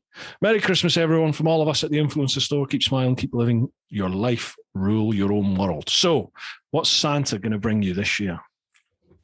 Well, what does Jake want, and what is Santa going to bring is a different one. What does Jake want? Just a happy Christmas to Influencer Store. They've been chatting with them back and forth lately. They're lovely people. Met them at Wild Bad Weekender as well. Nice. Honestly, really nice guys. And as for your question, if there's something, the one thing I want at the minute, which everyone is banging on about, and I've seen it, is the Supreme coating. That looks like the best thing. You've had it on your GS, and I am so jealous of it. Like, it looks, I think people who follow my Instagram know how much I clean my bike, and to make that any easier, I like that. Right. Okay, then. I will give you one bit of advice here. Yeah. Use my mate Pete. Super Shield Auto down in the south. I got speaking to him at Wild Bad. He was a cracking guy. He is. Do not use the one up in Sheffield, the main one up north, because Pete taught them how to do it on bikes. Pete delivers a way better service. I'm probably going to get done for libel here, but he does 100%. Yeah. He had to teach them how to do it, and they still don't do it anywhere near what he does. So I will introduce you to Pete. And if you want to do something on your channel with it, I'm sure he'll do you a deal for sure. Right. Oh, honestly, I'd love it. I saw them at Wildbad, and if anybody saw me at Wildbad, you know I did not leave that Triumph side from start to finish. I watched that thing go from dirty to even when Rich were talking and stuff. I was still stood at the back of the room watching him polish them pipes with a bit of Autosol. But how's he doing that? Just try to take tips. It was brilliant, and it looked awesome. If anybody's not really seen it, you'll probably tell yourself. It's next level. People go to me. I think it's something like 300 odd quid. I think to have it done. And they're like, I think it's just 300 quid. flat. Oh, is it 300 flat? They're like, oh man, that's crazy money. I can get it for like 50 quid off of Amazon. Or my mate will do it for 60 quid. Blah blah blah blah blah. Nah, there's nowhere else in the world that will put that actual product and do it to the level that Pete does. He spends like easy at least 10 hours. I mean, with me, he was well over 12 hours on my bike. He literally takes the bike, dismantles it, and then cleans it within an inch of its life. It's a proper detail that the bike gets. And then he applies this stuff to everything on your bike. I mean, I am well known for abusing my bikes. I don't clean them. Yes. I used to clean them once or twice a year. I think cardinal sin. Yeah, I mean, and this one, I was always riding it, so there was never a time when I had the time to ride it because I was riding it every day. But sorry, never a time to clean it because I was riding it every day. But with this stuff that's on it, this Super Shield stuff that is on it, I mean, literally, when I clean it, it used to take me 4 or 5 hours. Now it takes me, I would say, an hour all in. And the bike is like showroom. I mean, it's literally showroom condition when I'm done. And all I do is snow foam it, give it a quick wash, dry the thing off. That's it. That's pretty much it. Yeah. No, I'll be definitely, I'll introduce you. Look into that. Yeah, brilliant. Thank you. No worries. Right. So you want the ceramic key type coating, hydroscopic coating. I want a GoPro 10. I just want the Hero 10. Listen, Anna, never mind. I want the GoPro 10. Yeah, I want to try it and see if this new processor sorts the audio out because I'm. Yeah, you have a lot of issues with audio. I've never had one. Maybe one or two. When it's always been when I'm always on tour. It's never when I'm just up road filming a video. It's always when I'm X amount of miles away and it's that crackling sound. Maybe sometimes. Have you ever had the one where I have the 7? I still use the 7 black because now I figured out how to color correct it. I can make it look all right. But yeah, the one where you record instead of your audio carry on, it sparks like the screen goes pink for like half a second and it just freezes the rest of your video. I used to have it all the time. That's the one I get a lot, but yeah. That's why I moved to the 9 because I was getting that all the time on the 7. It was just freezing or the audio would just mute. I would get the crackling, but it would just mute. And I've done a vid which probably I would say 9 times out of 10 solved that. It's to do with the settings, the audio settings within the camera itself. Yeah, I'd watch that. I'd put that in. I never got them after that, so I thank you for that. you can still, the actual physical connection between the audio adapter and the camera, that is probably the biggest vulnerability with the 7 and anything below the 7, because it's speed, the wind turbulence will make that connection move. And when that connection moves, that gives you the crackling noise. Right, so it's the wind flowing through the electrical connection that. If the alteration to the settings that I tell you about in my vid, if that doesn't work and you're still getting it, it's the physical movement of the cable. So I don't know if you've seen. I've got these they're basically the silicone ear putty. Yeah. I use them on tour. They're fantastic for waterproofing. Yeah. And they help to stabilize the connection in your camera as well. Right. But I moved to the 9 and I still get the odd issue with audio in the 9. And it's, if that 3.5 mil, because I put that straight into the back of the media mod on the 9. Right. If that, some mics have got a nice solid connection and others it's quite loose. And they're usually the more premium ones though. Like honestly, if you buy a decent mic, it'll have a decent connector, and you get the cheaper Chinese ones and they snap and they're cheap material. I've got the Rode Lav Go with 50 odd quid, and that connection is quite loose. Whereas I've got like a cheap a cheap sort of £8 one off of Amazon, and it's got to be TRS, isn't it? It has to be TRS if you're using a GoPro for motovlogging. Sure. It's got to be TRS. So don't get one that's got 3 bands. Get one that's got 2 bands. Oh yeah, it's got to be the 2, hasn't it? Just the one that's mic no. Yeah, that's it. That's the one. And if that's a nice solid connection, you're all right. But I still put the putty around that just to try and make it a bit more weatherproof, but just solidify it up. I still get every now and then, and I don't know why it happens, but I still get the odd sort of muting of my audio. So I'll have the camera, I'll have the video, but there's just no audio at all. It's just muted. So when you're on tour, like when you're doing the Canary ones, do you leave your GoPro on all day, or are you one to just I see something, start recording, turn it off? Yeah. But when you do that, does the GoPro turn off, or does it just stop recording but yet stay on? I have the one touch record activated on all my GoPros. Yes. So it's basically on standby, isn't it? So I don't put a battery in till I'm setting off. So the battery doesn't go into the camera until I'm literally away to hit ignition and I'm going to go for the day. And then I've got about 8 sort of charged batteries for the 9 and about the same for the 7s. And every sort of hour or so, if I'm stopping to take a picture, I'll just change the batteries and just try and make sure I've got fresh batteries in there all the time. Well, I took a leaf out of I watched Rich and Gaz do their, and I think they just did a chippy roll morning, and they both had a wire coming from the GoPro, and I thought, what's that? And then I tried that in Isle of Skye, and geez, it's fantastic. You can just record for bloody hours until your card runs out, but you're screwed if you do get the issue, because then you've got 3 hours worth of corrupt footage, so you've got to take the risk. But that's part of the reason I don't do it, is because at least if I'm on and off all the time, if there is a corrupt file, then I'll hopefully have something else there that I can use. Yeah, you can sort of replace it with, Yeah, definitely. But it is an issue. It's an ongoing issue, isn't it? But I just find, like, if I'm doing a collab with somebody, then generally, yes, I will just have the camera running the entire time, because you just need to sync once then, don't you? Yeah. But when it comes to editing, oh my God, you end up with like 6 hours or 8 hours of footage, and you're like, fuck me, I've got to knock that down to 15 minutes or something. Yeah, it's just hard work, isn't it? Anyway, right, okay. Cheers to that, Roger. Harley, how's it, guys? What's the weirdest dream you've ever had? Oh, wow. Jeez. Weirdest dream. If you was to keep it like bike related, if you was to, I remember once having a dream when I was on my one. I had when I was in my 125 days, and you always want the super bike, and I finally had an R1 in my dream, and it just wouldn't go any faster than my 125. It was this big inline 4 carbon fiber, and it was just still 9 horsepower. Like, it just wouldn't go anywhere. But, no, that's weird dreams. Thousands. I'm trying to think of a dream.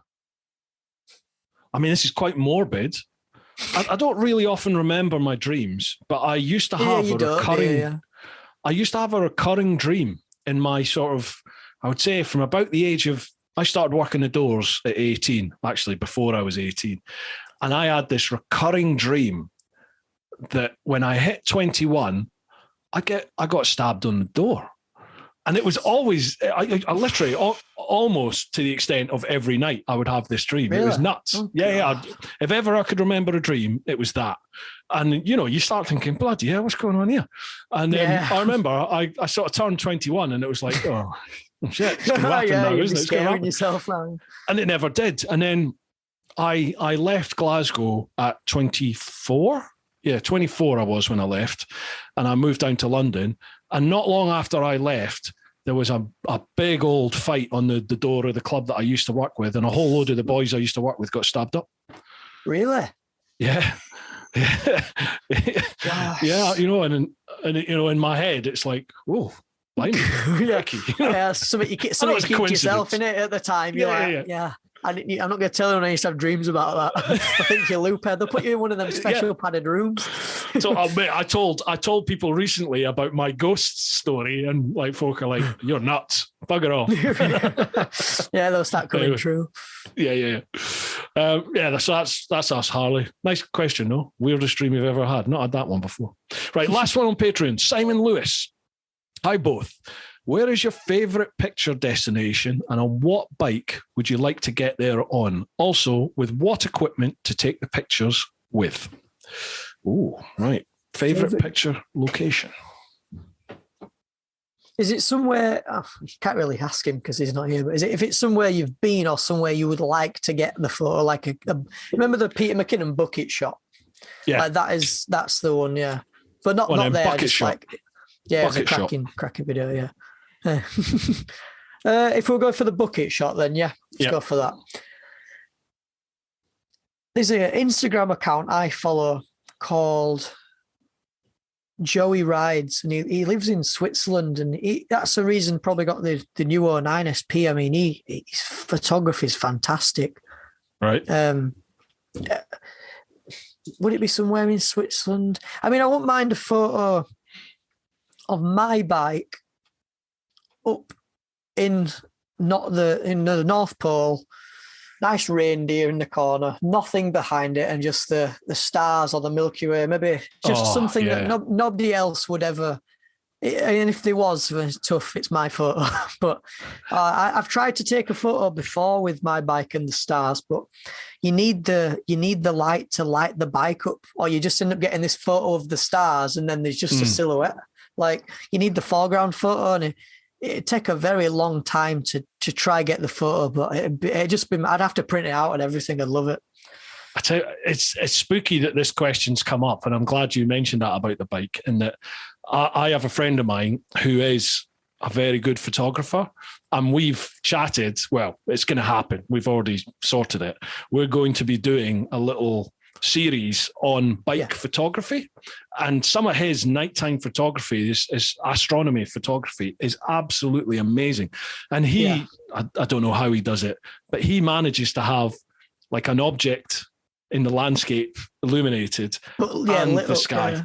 You know, he's obviously doing it in Lightroom and stuff. And these ways of doing it. I mean, when you were saying like you were saying my photography, when you're saying it stepped up a game. I mean, last lockdown in winter, I spent so much time outside in the dark trying to take astronomy photos because it was dark and it was the only thing I could take photos of. And until you really dabble in it, you don't understand how hard it is. Yeah. You have to understand how the earth rotates for your shutter speed and layering photos. There is like that photo is probably taken with his bike, and there's probably about 18 photos stacked on top of each other there. Like it's just some that people don't even see.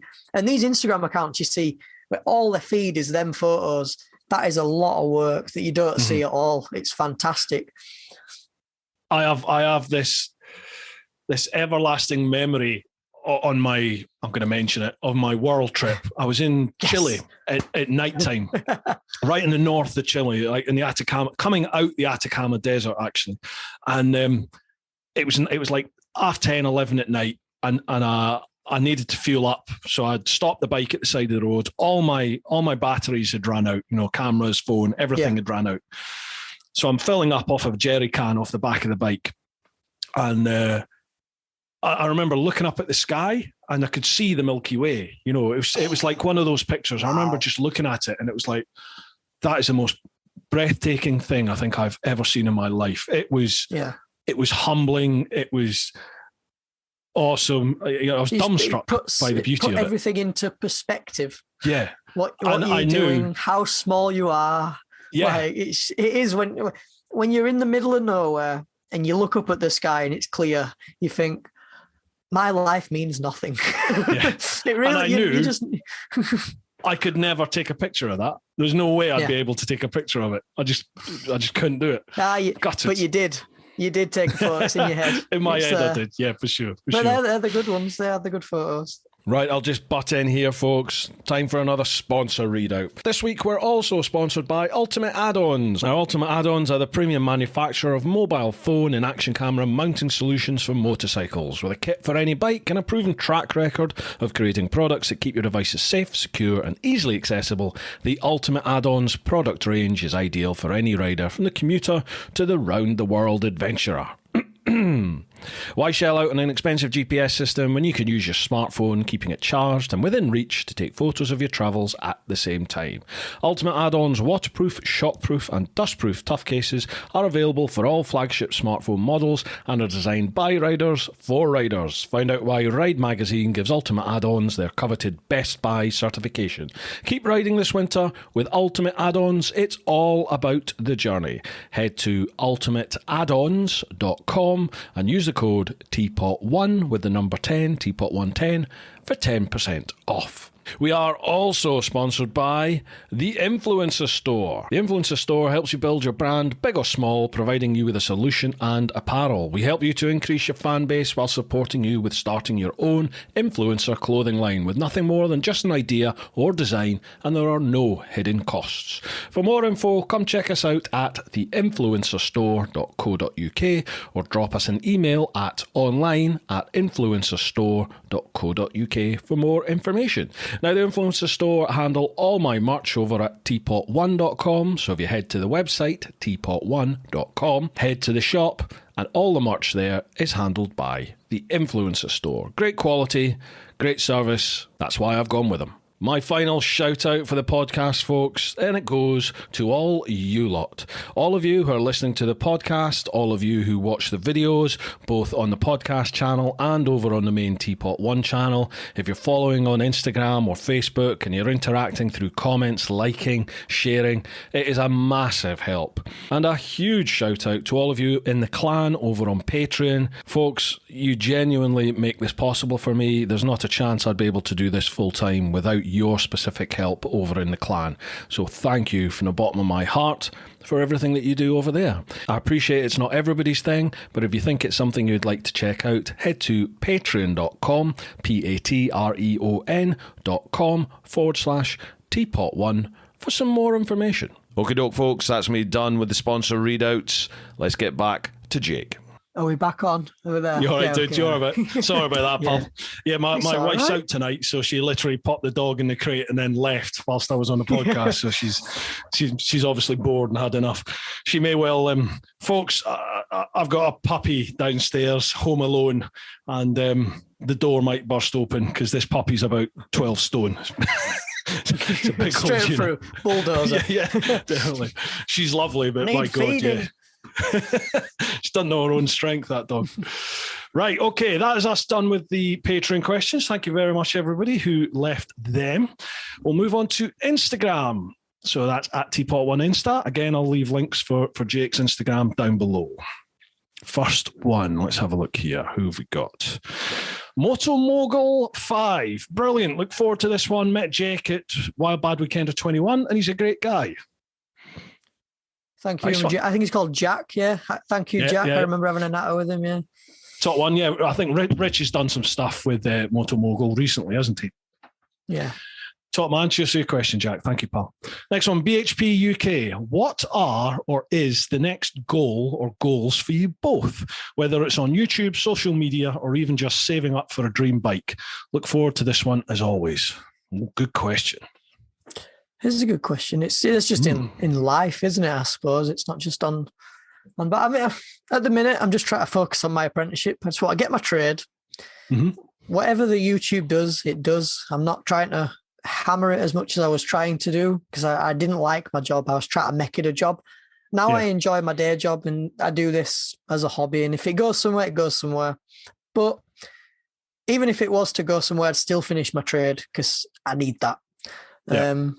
But at my age, I just want to get my trade, get my house, and just stabilize for now. And then whatever happens. But I just try stabilize for now. Good on you. Good on you. Yeah, I'm in a slightly different position in that, this is my job now. I'm still quite nervous about that because I've never really been self-employed. So it's all a learning curve for me, and the insecurity side of it, like not knowing every month whether or not, sponsors are going to pay, Patreon is going to come in at the same level each month or not. It fluctuates quite wildly. Yeah. Merch sales are going to come in, obviously I haven't been able to do any tours of late, but when the tours come in, will people book on the tours? So the financial side of it, I'm still struggling with. It's literally month to month at the moment. But I think for me, I still don't feel like I've hit, not the level, level's the wrong word. I don't feel like I'm producing the content that I want to produce yet. I've not sorted out what I want to actually produce. Either I've not got the skill level or I haven't got it clear in my head, but I'm not producing in my mind. I'm not producing what I want to produce. You're not producing the vision that you thought you'd have for yourself. 100%. Yeah, that's it. Right. That's exactly it. Yeah. I want to produce something that is sort of, it's different. It's different to everyone else. To me, it's just the same as everybody else. And I want to produce something different, and I've not figured out that yet. I think that's how we all feel, because I feel like I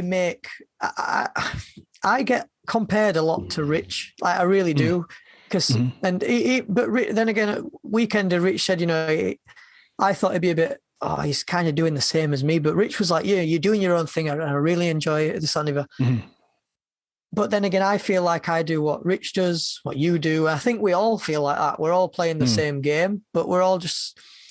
The reason I think people view us is we're all different people. We met the same stuff, but we're all different people.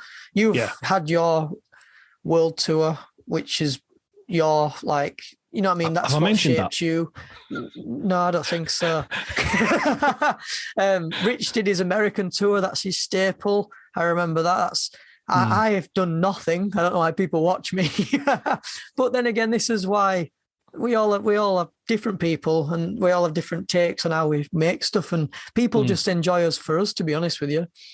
That's it 100%, man. Don't put yourself down. It's people, you'll attract your own community. You know, and I've put that sort of question out to loads of people all the time in my clan, and like, what is it you want to see? What do you want to see me? I'm on this constant quest for, like, what do you want? And I need to produce stuff for you. And everyone's like, you could make a video about you boiling an egg, but just be you, and I think that's the important thing. You attract your own community. So, yeah. Well, I've talked myself out of it there, haven't I? But I still don't feel. I still don't feel like.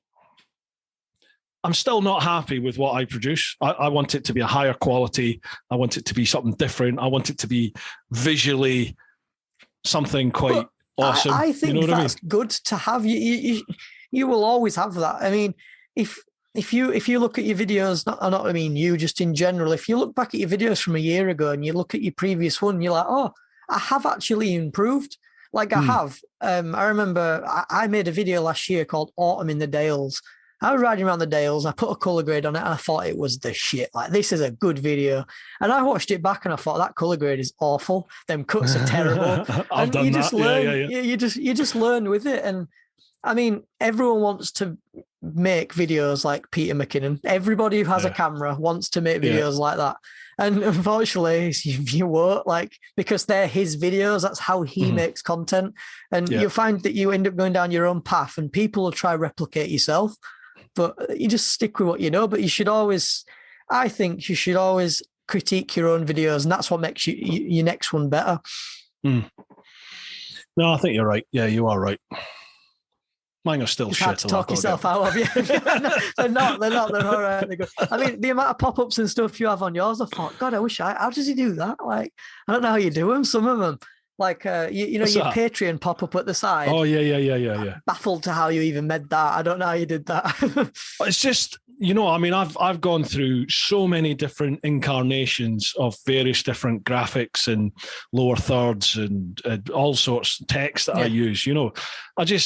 I'm constantly trying something different sometimes it works, sometimes it doesn't work. It's just a constant. Even look at Peter McKinnon, look at the sort of 5-6 years he's been going. If you look at his vids throughout the time, they constantly change in the editing style. He'll think the same. He'll always think, God, so-and-so is better than me. I don't know if you know Matty Hapoja, his mate. Yeah. Like he Peter thinks Matty's videos are better than his, and it's just how you are as a person. You'll always your worst critic's yourself, and it's just how it is. Yeah, absolutely. But no, your videos are good, Bruce. You're all right. Oh, thank you, Jake, and yours. Garlic UK, good choice. Look forward to this one. Cheers now. That red Fireblade guy. Hey, TeapotOne, I love to be your guest too. Are you fully booked for the year? I'm not. No, not at all. I try to work about a month in advance with guests if I can. Listen, I check out your stuff, and I want people on here who've got a story to tell, ultimately. So if you've got a story to tell, come on, have a chat. Same goes, folk. If you can think of somebody that you would like to see on Bru Time, please do let me know, tag them, introduce us, and we'll try and get them on. Right, next one, Grant07. Hi to both of you. Not a question, but just a thank you and an appreciation of the amazing work you both do. Both of your content are way better than TV shows that are on. All the best and keep up the great work. Oh, thank you very much, Grant. Kind words. That's nice why to we know, do isn't it. You see, that's why we do it. It is nice though, isn't it? When you get, I don't know if you get it, but I get it, especially on the world trip that I got when I was doing it, and I still get to this day, loads of messages from people who are like, people who perhaps have that dream, and for one reason or another, they feel like they're not going to be able to do it. Or sadly, I had a couple of people follow who were terminally ill, and they were like, I will never ever get this opportunity to do this myself, and I'm living it out through you. And messages like that are incredibly humbling, to hear what your content, what effect that has on other people. It's amazing. And the fact that you just do it not for that reason, you just do it because you enjoy it. I mean, I get messages like, oh, I went on this road thanks to your video, and I bought an MT-07 or whatever.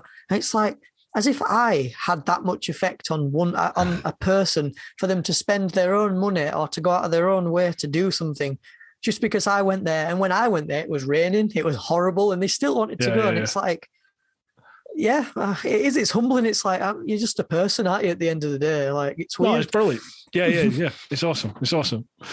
Where were we there? Okay, B-Tech biker, favourite road to ride? Oh, that's a good one. That's a good question, yeah. Anywhere at all, favourite road to ride? I've only ridden the UK, never been outside mainland UK. There's scenic roads, and then these nice roads.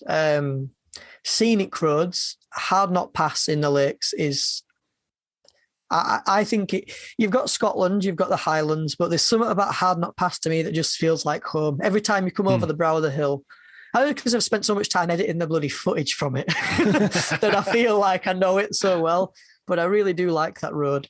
And then Hartside Pass up Northumberland is a cracking road.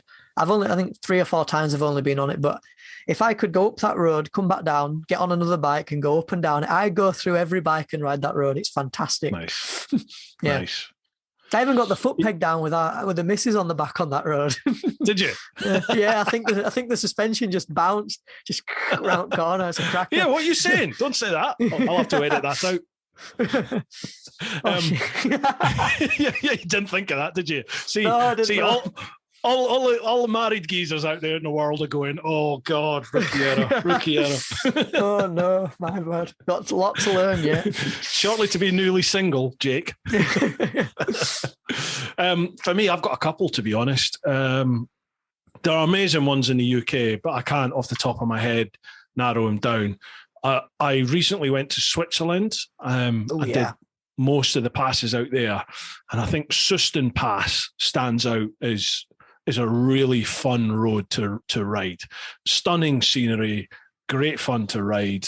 Loved it. So Susten Pass. It's the tarmac. I've seen the tarmac everywhere, but here is lovely. Yeah, absolutely. They know how to build a road, don't they? And I've else seen in Europe. So many photos, and it's like, that looks nice. And then you come here, and it's like a bloody. Well. I remember before Brexit, everyone was just like, "Oh, our roads are all shit," and then you go abroad, and that's where all our tax money's going. Well, I don't see any improvement in our roads since Brexit. Terrible. But, So there's a couple others. There's the GS65 and the GS200 in Gran Canaria. They were amazing. There's the, is it the T28 in Tenerife? I've just come back from there. That's why I remember them. That was superb. Really good fun.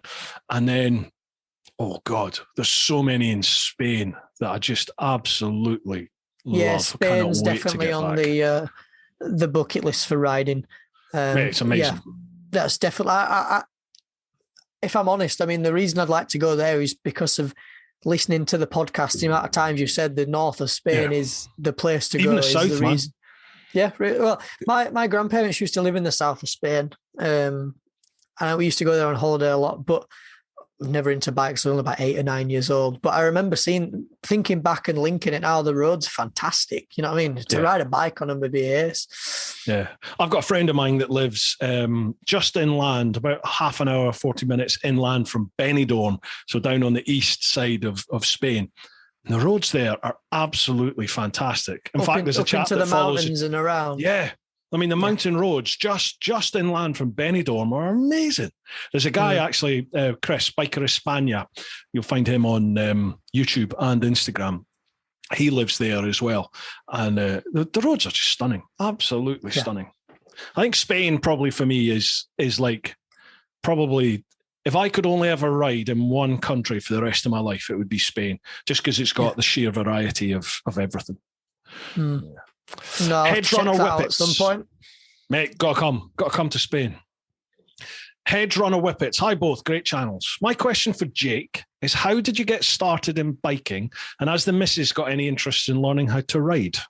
It's a good question. I know a lot of people ask if the missus want to get on a bike. Yeah.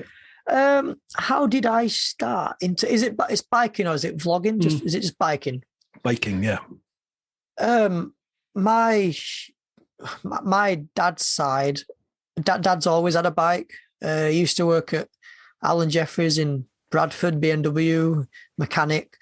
And then all growing up, every time I went on TV, it was bloody World Superbikes, MotoGP. And I thought, oh, for God's sake, like, grow up. He's constantly watching bikes. And then he used to come home full levers. I thought, like your dad is the coolest guy ever. Like, this is, you know what I mean? He always is your dad, isn't he? He's the one. And he used to come home, I thought, nice. But then getting a bike. My dad's a quantity surveyor. But then I never thought about getting a bike until I saw how expensive it was to get a car at 17. Yeah. How people get cars without jobs, whose mum and dads buy them cars. I just got a bike and I ended up going out with dad and he had his leathers on and I thought, that's what I want to be. And then I got another bike and here I am. Fell in love with it.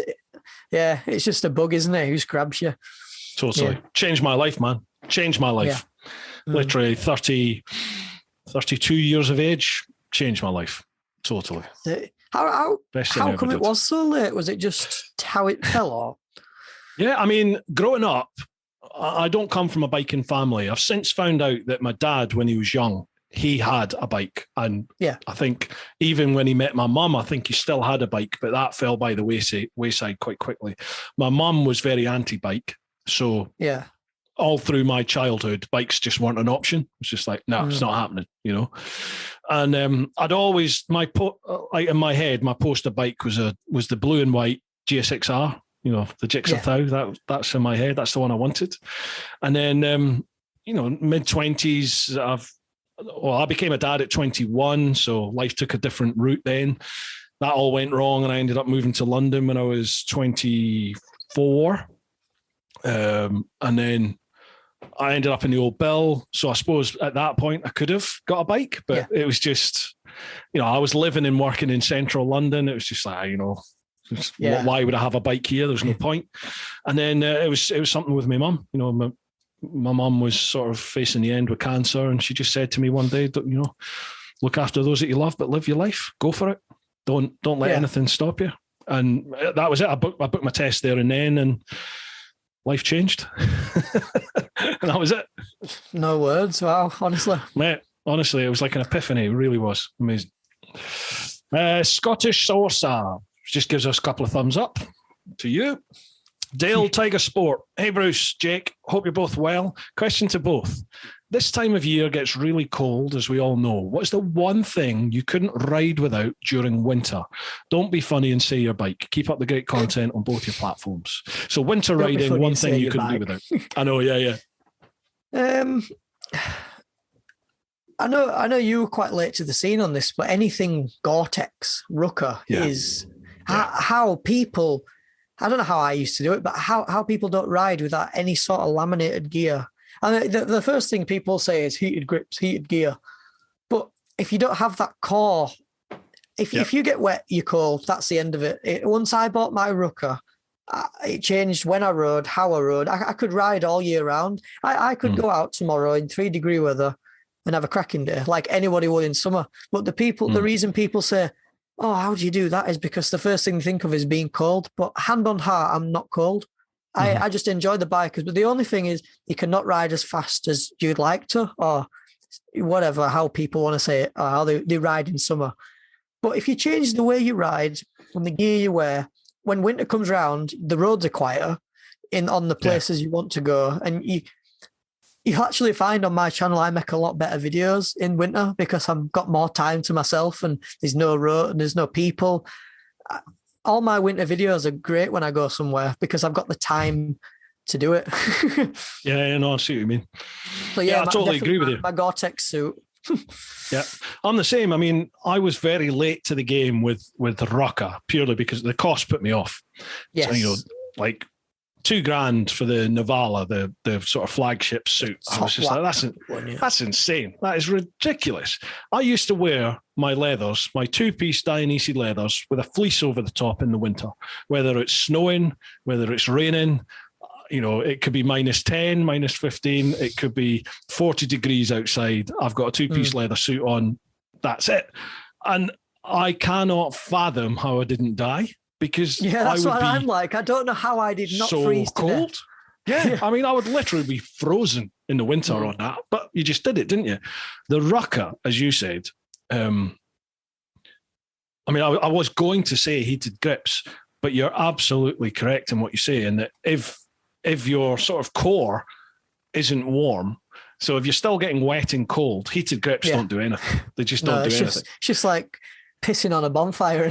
yeah, definitely. I mean, I cannot recommend folks the Gore-Tex Pro stuff, whether you get Rucker, Climb, whatever it is that you go for, but make sure it's that Gore-Tex Pro, proper Gore-Tex kit. Yeah, the Gore-Tex membranes are the one. I've just been to Sports Bike Shop just today to get some heated grips for the new bike, and I picked up some, the special Gore-Tex Tech Wash.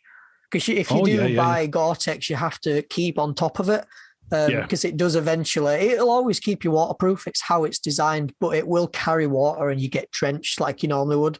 But if you treat it properly, well, I think from Sports Bike Shop for the kit we're only about £14.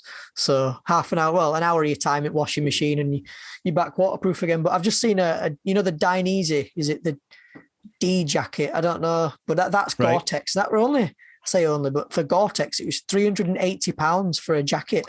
Fully. Yeah, but what level of Gore-Tex is it? Is it Gore-Tex Pro? I don't know. But usually with the Dionysi stuff, it's like the Ducati Italian top end stuff. I'm not too sure. I think I took a photo of it, but yeah, if you are going to go for it, go for the top wax stuff. 100%. I bought mine through. I've got no affinity to them whatsoever. I paid full whack for it. I went through Infinity, who's who I bought mine with, 0%. And I think I got it over. Was it 2 years or 3 years finance? Cost me £74 a month, I think. And that's how I got my Rucker set. I keep getting asked to do a review of it, and if people want me to, I will. It's hard. I get that, but it's like to do a review on a garment is about a 2-minute video. It keeps you warm, it's dry, end off. Like that. That's how it is. It's weird when people say, No, but honestly, top tip to people if you are wanting to keep warm in winter, not Rucker, but anything Gore-Tex membrane is the way to go. Yeah, definitely. So that'll be my answer as well. I think good quality kit. So that was Dale Tiger. Next one, Led Cubby. Hi, fellas. I'm interested to know what editing software you guys use for photography and video. Thanks and love the podcast. Well, I think we covered that, didn't we? Yeah. So Lightroom for the photos and Final Cut Pro for the videos. Yeah. A bit of Photoshop as well sometimes. Well, Lightroom most of the time for photos.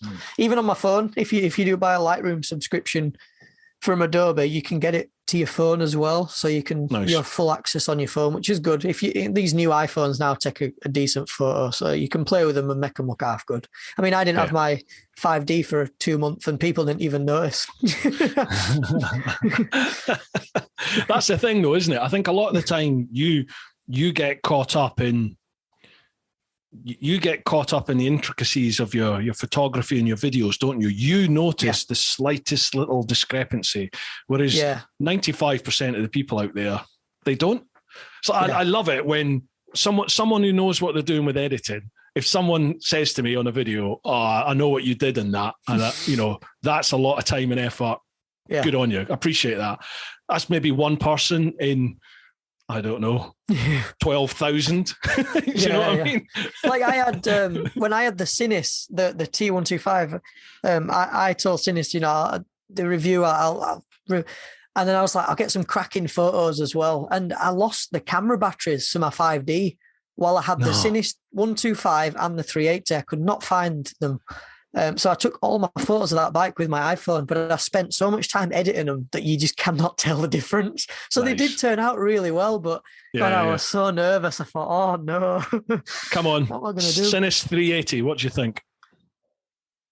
I know Fish doesn't like it, does it? Most people I know don't like it. Yeah. For the money, it's a good bike. I mean, I think I'd seen it in the review. It has all the right ideas. It just doesn't know how to execute them. Yeah. Yeah. It really is a good. If Cinis put some money into a bike with the ideas they've got, they could build a really, really good large capacity bike. But because they try and make it affordable and cheap, they just don't execute everything. They kind of do like the jack of all trades, master of none, I think, where they try put 2 calipers up front, even though I don't need it. We'll try put a TFT on, but it's not the best TFT, so it won't matter. Like just execute one plan at once, sort of thing. Yeah, it just screamed cheap for me. It was like it made sense off road in that it was far better off road. Says me, who's got very little experience of that. I've never been off-road, so... Have you not? I mean, I really didn't enjoy it on the road. It's woefully underpowered. I'd go as far as to say dangerously underpowered. But off-road, it was quite nicely balanced. It was very easy to handle, and we were going down through some mud and chalky type stuff through Surrey, and it was good. It was all right. But for a road bike, it was just, I can't think why you would buy that, because there's better bikes for a similar sort of price. Well, it's not just the price, the class as well. I mean, that class, I compared it in my review to KTM brought out the 390 Adventure. That engine's established its dominance. RC390. You'd have that any day of the week. Exactly. You just spend that little bit more, know you've got that solid engine. And you just, it's hard, isn't it, when a new brand comes in to try compete with the top dogs, but especially when that's your package. Right. Next one, Buddy the Biker Dog. Spot on. Love this young man. Good to see a young'un who looks after his bike. He got me addicted to snow foaming. You do like washing your bike, don't you? I think so. My MT-07 rusted away. That's why. Next one, Bomber County Biker IG. Love both your work. Be great to emulate your success. Oh, thank you very much, Bomber. Mate, you just got to stick in, haven't you? You've just got to keep. You got to put that time in and try. Just if you want to learn, you'll learn. Like that's how it is. Yeah, I mean, I think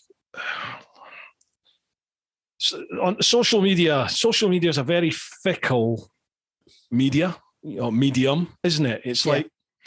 Especially in our little niche. I mean, motorcycling is a very small niche within YouTube, and motovlogging as an even smaller niche within that small niche. Lots of people out there doing it, but I think as we've all already discussed, Bomber, find what makes you happy. What do you enjoy doing? And be you. And some people might like it. Other people will love it. And you'll just attract your community. There's not a quick fix. Unless you're particularly good looking and don't like wearing clothes, then it's a long game. You've really got to get in it. You know, if you want to go clickbait, if you want to have the provocative thumbnails and pictures, you'll gather attrition very, very attrition. Is that the right word? It's the wrong word. You'll gather a momentum very quickly on that, but you need to have some sort of, excuse the term, meat and two veg behind it. You know, you've got to have some sort of meat to your content. It can't just be a purely visual thing because you want engagement. YouTube's hot on engagement. So just I think the thing with it is, again, it's cliche, but don't go in it for the right reasons. Like, I went in it because everyone would like it to be their job. Like, people that say they don't is a lie. Like, everyone would like this to be their job, but you just got to go in it, and because you really do enjoy it. I mean, sometimes I go out now. I used to go out all the time on the bike and always have my GoPro with me, and I'd record every ride. But then I found out that I started going on the same roads. People didn't want to watch it but that's for the roads I ride. But then what I started doing is, well, I'll just go out and ride by myself because I enjoy my bike. Back to basics. I just want to go out for a ride. This time if I don't record it, I'll take my camera with me because I can get some good photos. And then my videos have become less frequent. But when I did upload, it's because I wanted to make that video and I wanted to share that. Whereas people go out, I'm going to go up there for the sake of recording a video, or I'm going to go to the shop and try record. And it's hard because there's so many people that have videos of them just going down a city lane, recording, and they're just chatting nonsense. You know what I mean? Whereas you need to have a story, don't you? Like it's hard. Story is king. Yeah. Yeah, definitely. Next one, Adam's Life Riding. Hello, Bruce and Jake. Hope you're both well. 2 questions, one serious and one not so. First question to Jake. Jake, I've watched your channel from the start on the KTM 390. You've always had a fantastic eye for creating really good quality video shots and awesome photos, as well as brilliant content. Did you study this I think we've covered this. Did you study this at college or university, or is it something you're naturally gifted with? And what would be the best tip you could give to someone trying to create the best cinematic content without having to spend a small fortune on all the latest equipment? We've covered the majority of it. At school, I never studied photography. In fact, I could not stand photography students, if I'm honest with you. Like, those people went outside, took a photo of a tree and told a story about it. Like, I was like, I can't be dealing with that. And then, we spoke about me getting my camera. But as for the video tips and stuff, it's the same. If you was to metaphorically put it to biking, you don't need the fastest bike to be the fastest rider. Like, you don't have to have the latest equipment. I mean, for 2 years, I had a cracked version of Final Cut Pro. You know, someone had got off another license of somebody else, and I couldn't update it because it wasn't my license for it. So I was like 2 years behind in the editing software, and you find ways to make it work. If you really want to do it, you'll just put the time in, and it's not about becoming famous or being the best. It's just being happy with when you finished it and you export it and you watch it, you think, all right, that I enjoyed that. And if that's the game, I think there's no need to be the best. I didn't come into this thinking, I want to be above Teapot one day. I want to do this. Like, I just do my thing and you do your thing and we all just get along. Like, it's how it is. Yeah. I would say for me, best advice I think I was ever given in terms of not filmmaking, but making content, video content, is at the time when you are least inclined to turn that camera on. So the time when you really cannot think of anything worse than putting a camera in front of your face, that is the time you want to put the camera in your face and record it. So that is a cracking tip. That's brilliant. You've ran out of fuel, you've got a puncture, it's piss freezing and soaking wet. just because people have a natural affinity to the humanity of a situation. And if you're bearing your soul to the camera because you're shit scared and got no idea where you are, or you've broken down, or you're just having a bad day, that's the time to capture it, because people will warm to that because it's you. Be yourself. They go, be yourself. Be yourself. Be yourself. Is it? Yeah, honestly, that's a good one. Yeah. Don't turn camera on and change persons. Just as I hope people that watch my videos, if they are watching this, think, oh, it is the same guy. Like, it's not. Yeah. I remember people that I'd spoken to at Richie's Weekender. A lot of people were like, oh, you are exactly the same as you are. Yeah, you talk to me as if you speak to a camera. It's like, because that's who I am. That's just how I talk. Yeah, that's what I get as well. And it's nice to hear that, isn't it? Yeah, because you're not putting up a false sensor. Yeah. Well, yeah. Definitely. Be yourself. Best advice. Second question to you both. TMF takes you on one of his flying vlogs and you have to make an emergency landing. You're 30 miles in each direction to anything that remotely resembles civilization. It's getting dark and starting to snow. Who is the one other motorcycle YouTuber you wish to have with you and why? Think about this carefully, lads, and remember the other half might watch the podcast. So other biker YouTuber, who would you have? Well, so you're landing, it's snowing. You got who would you rather have with you? Who have you got to have with you? I'd have. I don't know if you watch Ari Henning and Zach Courts, who used to do Motorcycle Magazine. I'd have Ari with me, Ari Henning, because one is mechanically inclined to everything that moves. He knows the ins and outs of everything. And both of them two grew up on farms. They know how to kill. They know how to... I think you'd be all right with them too. I mean, have you seen the new video where they've just been up to Alaska on the C90s? Yeah. I've not watched it. No, it's popped up on my feed, but I haven't watched it. After watching that, I'd happily take Ari Henning along. Cracker. Brilliant. That's a good watch for anybody watching it. Yeah. Do you know, I wasn't even thinking about the whole hunting and shooting and surviving thing. I was just thinking, who would I want with me that's going to be a good laugh? And it comes down to either Lamb Chops or Mr. Fish, the two funny blokes, I think. I still yet to meet Mr. Fish because we spoke briefly at Weekender, but then we messaged. I messaged quite a bit now, so I'm yet to have a proper conversation with him. John's a lovely fella. He does not pull any punches. He says it exactly how he sees it. So some people, I think some people are a bit like, oh bloody hell, that's a bit blunt, but that's just how he is. You know, what you see is what you get with John, and the bloke's been through a lot. So fair play to the bloke. I think. Well, I'm almost accepting the fact I'm going to die here, but I would rather die laughing. I'll try to survive. You survive. I'll just have a giggle. Dude, how are you for time? You all right for time? Absolutely fine. Yeah, Friday night, not much to do. This is brilliant. So right, Friday night. 23 years of age, and you're here with some fat old man chatting about bikes. Good on you. All right, it's a Friday to me, this. Right, there's a couple more questions on Insta, and then we've got a few on Facebook. Yeah, no Sam problem. V Bikes. Good lad. Edits are great. What a guy. Oh, do you know him? Yeah, Sam Vincent, cool. Yeah. Nice. He says, edits are great, deserves way more subscribers, and selfishly, I really appreciate all the love you shared on my channel too. Nice one. There you go. Question for Jake.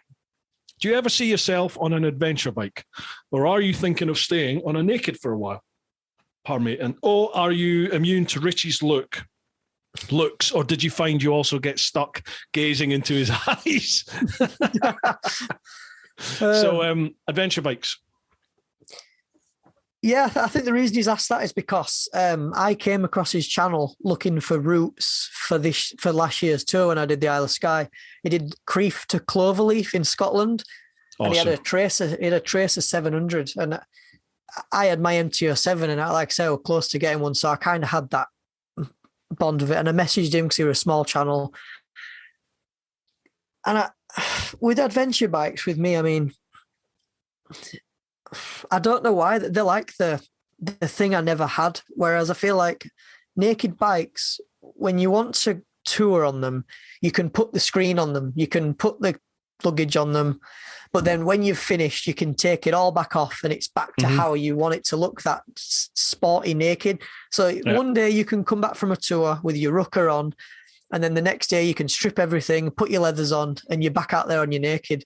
Whereas I get you. I don't think I could wear full leathers and an AGV on an adventure bike. We're getting away with it. Mate, you could if you're going up the inside of somebody. Don't you worry. Yeah, you probably could. Yeah. When you turn up at a track day on a big old adventure bike in your leathers and you start mugging off a couple of people on sports bikes. On sport bikes, yeah. It's a nice little feeling.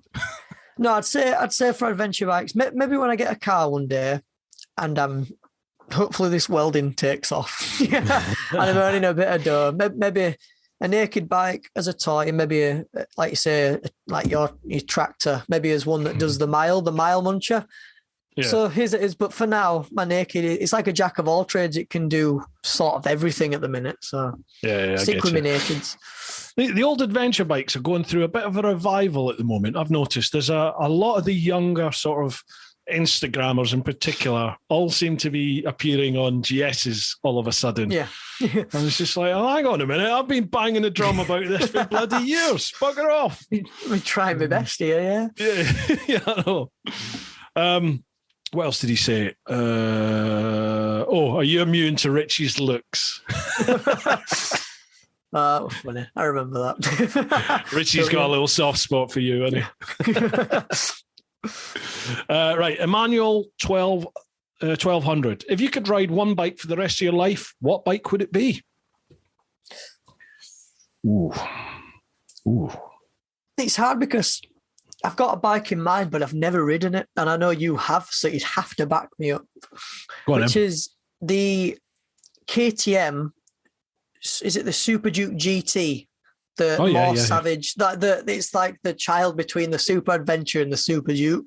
That looks awesome. That bike. Putting aside reliability and customer how they treat you, like just the bike, it looks ace. I'm going to raise my head above the parapet here. Yeah. I don't see the point in it. Not really. I don't see the point in the GT because you've got the Super Adventure S and you've got the Super Duke R. What's the point of the GT? Because the Super Adventure S is almost as much of a hooligan as the Super Duke R is, but it's a bit more comfortable. It's got a screen, so that's your touring side of it. And then if you just want an all-out, so you've kind of got like two touring bikes, sort of. Yeah, the GT to me. But it's like with BMW, you've got your GS and you've got the XR, haven't you? But then again, they don't all use the same engine. Yeah, totally different bikes. Totally different. Again, the XR to me, I don't get it. I'd rather have the RR, and if the RR's not quite comfortable, then I've got the GS. The GS ain't slow. It ain't slow, and anyone that says it is lying, or they've not actually turned it. I've been out with a few GS riders, and it's a well-rounded bike. That. Yeah. I just don't see the point of the GT, to be honest. It's great fun, but so if we were to change it, then if I could completely eliminate the Super Adventure from planet Earth, I'd take the GT. Let's say that never existed, and that was the touring bike. Yeah. Well, I mean, that's your choice, isn't it? For me, I would take the Super Duke R. Yeah, because I've never. What an engine! Yeah, I mean, it's just an awesome bike, and at high speed, like 120, 130 plus, it'll be good to have a screen. But how often do you sit at 120, 30 mile an hour for mile after mile after mile after mile? How often do you do it just in general, do you? Like, you have a quick squirt up to that, you have a bit of fun, and then, you're back down to like 80s, 70s, 60s, all the rest of it. Yeah, but the white sign with the black mark in it. That's it. Realistically, how long do you actually ever spend at those sort of high triple digit speeds? You don't. There's lots of people that will say, oh, I'm always doing that. Bollocks. Fucking bollocks. You meet so many people like that. You go riding with them and you're like, yeah, all right, whatever. You haven't ridden the Street Fighter? No. Have you not yet? No, I've not. That is a very surprising bike. That is... that is a very refined. That is not a Ducati. It is, but it's a new wave of Ducatis. Like, it is a very refined bike that, to be honest, you could probably ride that in day out as a commuter and happily get along with it. Yeah, definitely. It's got I'd love to try one. Comfortable position. You could just ride it. I had a day out on it, and I could have happily took it on tour and whacked some luggage on it and been comfortable all day long on that. Yeah. Yeah, I mean, Ducati UK are a little bit weird. Like, they're all, let's do it in the emails and stuff, and then you just don't hear from them for months and months, and you have to chase them a lot of the time. Yeah. Have you had any contacts with them? No, not with Ducati. The only ones I've had in contact with at the minute is Triumph at the minute, because I'm the one bike I'd like to try out of everything at the minute is the Trident. I'd just like to have a go on it. It seems to me, because I rode the MT-07 so much, I just like to see what all the fuss is about, because everybody said it's better, and I just want to know what it's all about. You'd be bored. You'd be bored. I had one for a bit, and I've not even done the video on it because I'm not entirely sure how I'm going to do the vid. It's just, right. I was just like, it's a beginner bike. It's all right. It's just another bike, yeah. It didn't do anything for me, and I found the video very flat. It's just like, well, I wouldn't watch this. So that's my issue. I either need to get it again. At least you're honest with it. You're not putting it out for the sake of putting it out. Like, it's just how it is. Yeah. I was going to say something there and I've forgotten it. What was it? About the Ducati, was it? No, I can't remember. Oh, well, I've forgotten about it. It was probably a lie then if I can't remember. It must have been a lie. Next one, Lilybell Rides. If you ever want to do a charity special, Lilybell and I are riding around the coast of GB in June next year for the ABF, the Soldiers Charity, an action for children, and always appreciate a chance to spread the word. Well, you've just done it, Lilybell. There's a little shout out for you. Yeah. By all means, if I can help with that at all, please do drop me a line and we'll see what we can do. Andy P19. Hi guys, my missus really isn't a fan of the biking life. Any tips to get her over the fear every time I go out? Trading her in isn't an option yet. Right. So getting the other half. So I'm just going to have to open the door a bit. My dog is moaning. It's all right. All right. Come on in then. So trying to get the other half involved in biking. I think I get this question more times than you think, actually, because I managed to somehow get. You've met my missus, haven't you? I have, yeah. Sorry, what was your missus' name? Chloe. Yeah. Hi, Chloe. Well, I got her on the back. Her dad, actually, when I first met Chloe, I went to her house and her dad pulled back home on his Ducati 748. Nice. I was like, oh, nice one. Her dad's a biker. This is brilliant. So then I got to know her family, and her mum likes MotoGP, and they're a proper biking family. I thought, oh, what a cracker this is. You've done well there. I know, yeah. But then the hard part came where I was like, because at the time I was on a 125 and I got my 390 and I've got to have the conversation with her dad, can I take her out on the bike? Because I didn't want to take her just out. I had to ask her dad, you know what I mean? Because he's a biker, he understands. And he was like, I appreciate you asking me, but no. Oh shit, right. That were awkward. And then I got my MT-07. And then he was like, you've done your licensing and I can see you chat. He watches the YouTube and he's like, I can see you can ride a bike. So I took her out for a couple of times and then we went up to Kiel the Forest. So I think the main, if you was to get her on the bike, is don't force it on her. Because the amount of times I asked Chloe, come on, let's go to Whitby this weekend. I don't want to, but come on, I want to. If you don't want to get on the bike, just kind of understand why. She might not be scared of it. She might be scared of you. Honestly, it's true. Yeah. Chloe's seen the way I've ridden sometimes, and she's like, I'm not getting on the back of that. Like, so you just kind of understand, and just maybe if you really want to go, because it took a lot of convincing for me to get Chloe on that Kiel tour. It was just say, look, if you are to get on the back, I'll ride as neutral as you want. We'll organise some sort of hand signals if you're scared, this, that, and the other. I'll just start again. We won't ride as if I'm riding. So you really need to take into account, it's like 70-30 for them. You don't care, you ride all the time, but you need to understand that they've never got on a bike before and kind of understand that the feeling you had when you first got on a bike. Because I remember the first time I got on the back of my dad and I was shit scared. Like it's even now being a pillion is scary because you're not in control. And if you've never ridden a bike, it's even worse. So you've really got to understand. But if you really want to do it, have a chat with her and hopefully you can sort it out. But how would you do it? Yeah, I think you're right there. You can't force it. It's not something you can force. They have to want to willingly go and do that. And it's a massive trust thing. As you said, but, my missus had listened to mates talk about us riding bikes. She'd seen some of the videos, and sadly, I had a couple of crashes when I was with my wife, like she'd seen the aftermath of it. So again, she was like, I'm not getting on the back of a bike with you. So it's real. Every time it was just slimming the chance. yeah, definitely. But eventually, she did say to me, well, okay, then let's just do a little, like a wee huddle around the block type of thing. That's the one, yeah. And, it's baby steps, isn't it? Yeah. Absolutely, yeah. And then, some bikes she enjoys being on the back of the bike, other ones she doesn't. Again, there's no point taking them out in the middle of winter when it's freezing cold and soaking wet. Yeah. Pick your time. And baby steps, man. Baby steps. That's another one as well. Before you even fire engine up, is sit in the garage and get her on the back. And if she's not comfortable sat in garage, then she's not going to be comfortable for 150 mile. So that's one.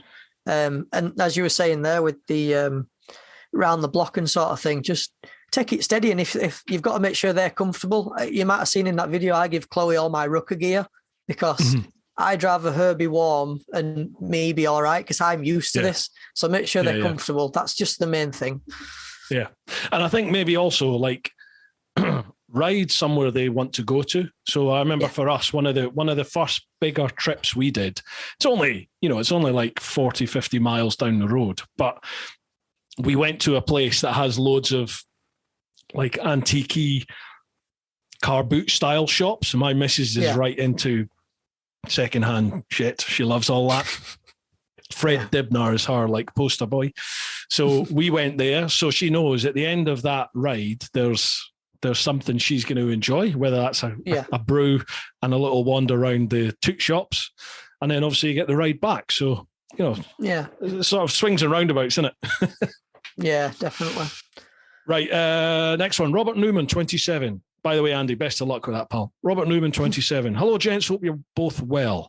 I'm on the hunt for a new motorcycle. This will air after, but I'm going to NEC on Monday. Sometimes you get great deals for the show in 9 days it's on. I really like the Urban Scrambler category and would like to hear your opinions on them, what you think's best and what mods you'd add. Well, Robert, I'm not the man to ask here, pal, because I certainly haven't ridden the Triumph Scramblers or the Ducati ones. I've got no idea. You? Same with me. Never. I like the same way you don't understand the GT. I've never really understood scramblers. No. To me, they seem a fashion statement. They don't seem to 100%. Serve a purpose. They're between a dirt bike, an adventure bike, and a cruiser. Like there's just no. Just pick one. You know what I mean? I don't see the point in a scrambler. But if that's what you're into, just go test ride one. I don't mean this derogatory, but they strike me as a bike shed bike. It's that sort of typical crowd that first started going to the bike shed. Sort of looking retro. It was the cool hip thing to do, to be seen at the bike shed, and the scrambler sort of. That's how I feel about that. As you said, there's no real point in it. It's just aesthetically a good looking bike. But if you were to have one, I mean, that might be the reason, for example, he wants one. Then if you were to buy one and if it does it for you, steady ride out, whatever, then if that's what you enjoy. But if you are unsure on whatever bike you want to buy, whatever category, just go test ride it.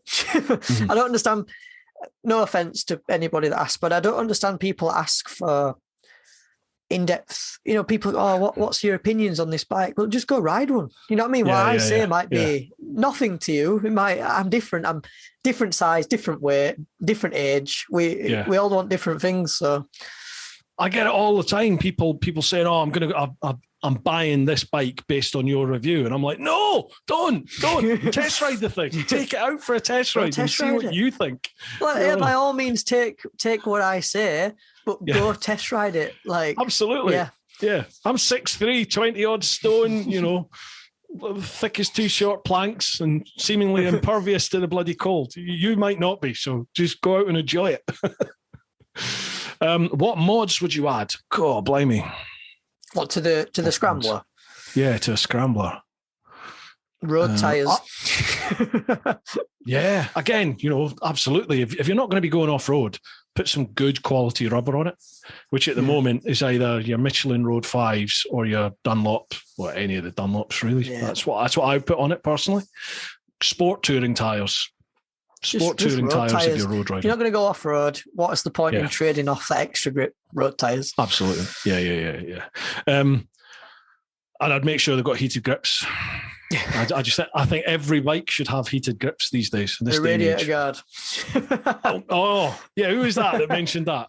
Somebody mentioned that recently, didn't they? Yeah, I was listening to that today. Where Simon Weir, wasn't it? I think was it? Was it Simon? No, it was someone. No.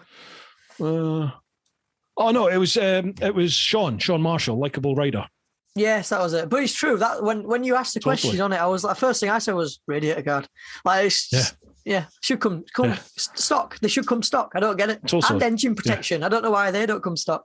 You're buggered. If your radiator goes, you're buggered. So yeah, radiator protection, rad guard. Right, last one on Instagram, Blue Eyed Biker. Love both your channels and been waiting for JBL to be a guest for a while. Jake, curious to know where your interest in bikes root from. Also to both of you, I'm yet to take my missus's opinion. Any advice to get her on board with the idea and make sure she enjoys it? Take it easy both and keep it shiny side up. Well, I think we've covered all of that, haven't we, already? Yeah, no problems. Yeah. Mate, are you okay just to nip over across onto Facebook? Yeah, of course. Absolutely fine. There's a couple of questions over here. Right there, folks. This is Facebook. So thank you very much to everybody that left questions there on Instagram. We're now on Facebook. It's facebook.com/TeapotOne. Again, I'll leave links to Jake's socials down below. Dale Wintle. Hi, Bruce. Jake, hope you're both well. Question to both. One piece of kit you can't be without during winter riding. Keep up the great content on both your channels. Again, we covered that, didn't we? I think Dale works at Autobrite. He does, and I've just partnered with Autobrite. They're bringing out a new bike range, motorcycle range. They usually do cars. And I got a lovely message off. Dale's been following me for a while. I think, it was the same question as on Instagram. And he sent me out their new bike range. It comes out next year. And honestly, hand on heart, like if it's not good, I won't say it. And that is a game changer in bike cleaning. It is some strong stuff. It's not come out yet, but I've degreaser, chain and sprocket cleaner, just your standard snow foam. I've got centre lance and stuff, but yeah, I think when that comes out, it'll... chain. What's a chain? Chain? No, the chain and sprocket cleaners, like you're bloody shaft dryer, right? Oh, not one of these again. What's a chain? What's a heathen having a chain? Oh, yeah, it is shaft drive, isn't it? Yeah, it is, mate. Yeah, it is. Once you go shaft, you'll never go back. I tell you. You should get that printed on a T-shirt. Once you go shaft, you never go back. Everyone loves a good shaft. Yeah. So when's that come out? Next year? I don't know. It was meant to come out just before winter, but they've had to bump it back, I think. So I think it'll just be in time for spring cleaning. But don't hold me account to that. I think that's just what I know. But yeah, it's a good range. Honestly, it's definitely a nice one to go up against. I think True Tension, they were starting to creep in, but I think these guys will overtake them. Nice. Keep an eye out on that. Next one, Craig Lowe. Question 1, how important is picking the right music for your videos? Oh, good question. Yeah. We touched on music earlier. I think is that Craig from Motor Rev, is it? I don't know. Oh, I don't know, actually. Yeah, it might I don't know. Might be Craig. I think it is. I think it is because the music sets the whole feel, doesn't it, for that sequence? Definitely. Yeah. I mean, look, on some of my videos that I've done, when I watch them back, that piece of music is forever linked to that. The main one I have is on the first time I ever went up Scotland on my NC 500 that I did by myself. I used one piece of music when I went through Glencoe, and every time I listen to that, because I have it in my Spotify playlist, everything floods back. It's fantastic. So if you, like you said, you spend a lot of time looking for your music, and I don't. If that's just the way you are, then spend the time looking for the music, because you only get one shot at it. And once you edit it and export it, if you don't like it and you go back, then you've kind of ruined it, because you've already linked that music to that scene. You've got one shot at it, I think. So you got to pick the right one. When I tend to use the music in my trip vids, and I genuinely, it's like a pivotal moment in the whole edit for me, because my first stage is literally putting all the footage on the timeline, and then I go through it and chop out all the fluff and get myself down from, say 6 hours or 8 hours. I'll get myself down to maybe 40 minutes. And then I know that from that 40 minutes, once I put in music and I start cutting to the music and all this sort of stuff, I know that I can generally cut another 20 odd minutes just by doing that. Because I can, rather than you sit and watching me ride for a minute and a half in one long clip, I can cut that down into like 4 second, 5 second bits and jump cut it just the way I do my stuff. And I just find the music. There's all sorts of Nickers. Yeah, sorry. No, go on, my bad. No, it's all right. No, go on. Yeah, because you need the, people say you don't need it, but I think you do, is you do need more than one camera angle. People who have a helmet cam, you can make a good video, but it does get boring. Yeah. I think you need a front-facing camera, because that's what you're presenting the video. And what's the point of looking at the road when I just think you need 2 cameras minimum to make a motovlog in 2021. That's what I think. And I use the drone. A lot of people like my drone stuff, but I also I've started taking a lot of footage off the bike. So when I get off the bike, I've started to have a walk around of where I am, just so it breaks up that rhythm of, he's riding bike. Like, just get off, have a look around, have a chat. And then as a viewer, it feels like, I'm having a break from bike. And then we get back on it, and then we go again. You're telling that story again. But your music again, all has to play. And you learn with time. There's no teaching it. I think you find your own ways. Yeah, and it becomes much more of a vlog then, rather than just a moto vlog. When you're off bike and you're chatting to the Motorev boys, Craig, I do apologise, mate, if you're from Motorev. The Motorev boys have been following and we've been chatting for ages, but Craig, your name didn't strike a chord there in my head. I do apologise. But the Motorev boys do exactly that. They're like Normandy vids and stuff. Really emotive. They really grab you. Very well done. Craig's got a second question. Before editing, do you have a vision of how you want the video to come together? I think I do, but that changes quite drastically once I sit down and start editing. Like my final edit can be totally different to how I thought it was going to look initially. Totally different. Sometimes for the better. Sometimes I'm like, this ain't going to do well. But we'll see. I've always had, it depends what kind of video it is. If I go in there with if I'm reviewing a bike, I have a broad template of how I want it to look. Not how I want it to look, just I know I'll do a walk around, a bit of B-roll, this, that, and the other, some specs. But I know some people have a script and they have a storyboard and it's shot for shot. But to me, I've tried the whole script thing, and it's saying something and you're looking back and we're rubbish. And it's not natural to me. And day trip videos, there's no script at all, because I just go out and film whatever I want. Yeah. It's run and gun shooting, isn't it? Yeah, reviews, not just bike reviews, product reviews. I don't really enjoy shooting them. I don't like the whole script thing and the tripod. And it sounds funny, but I'm not really a presenter. It might come across that I'm confident, but I'm not a presenter. I just like filming on my bike. I like vlogging. I suppose you're right. The vlogging is... I just like speaking to a camera naturally, as if it's another person there with you, which is always good. And the more shots you can get, the more stuff you've got to play with.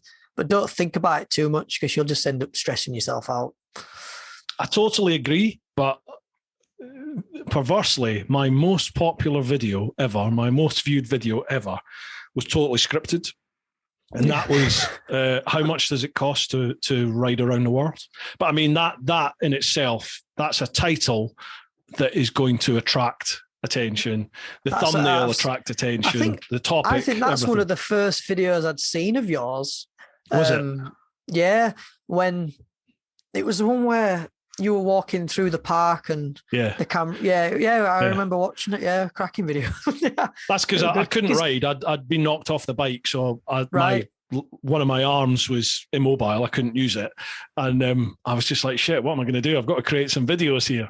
And I'd had so many people contacting me asking me about budgets and stuff for the trip. I thought, and that was totally scripted. With that, I had like an auto cue on my phone, so I'm reading it as I'm going. Yeah, the whole thing. I remember watching it thinking, why ain't he just riding the bike? Like, because you were speaking about bikes, and I thought, it's a weird way to have it, but it's nice to know the backstory behind it. But no, it was an eye opener. The money is just. Poof. I don't want to get off topic, but I remember watching it thinking, that ain't going to happen.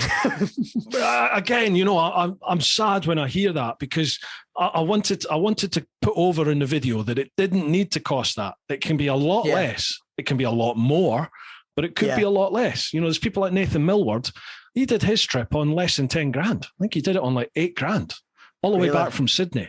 But I mean, he literally slept in the ditch and lived off a McDonald's cheeseburger a day. So it depends how you want to travel.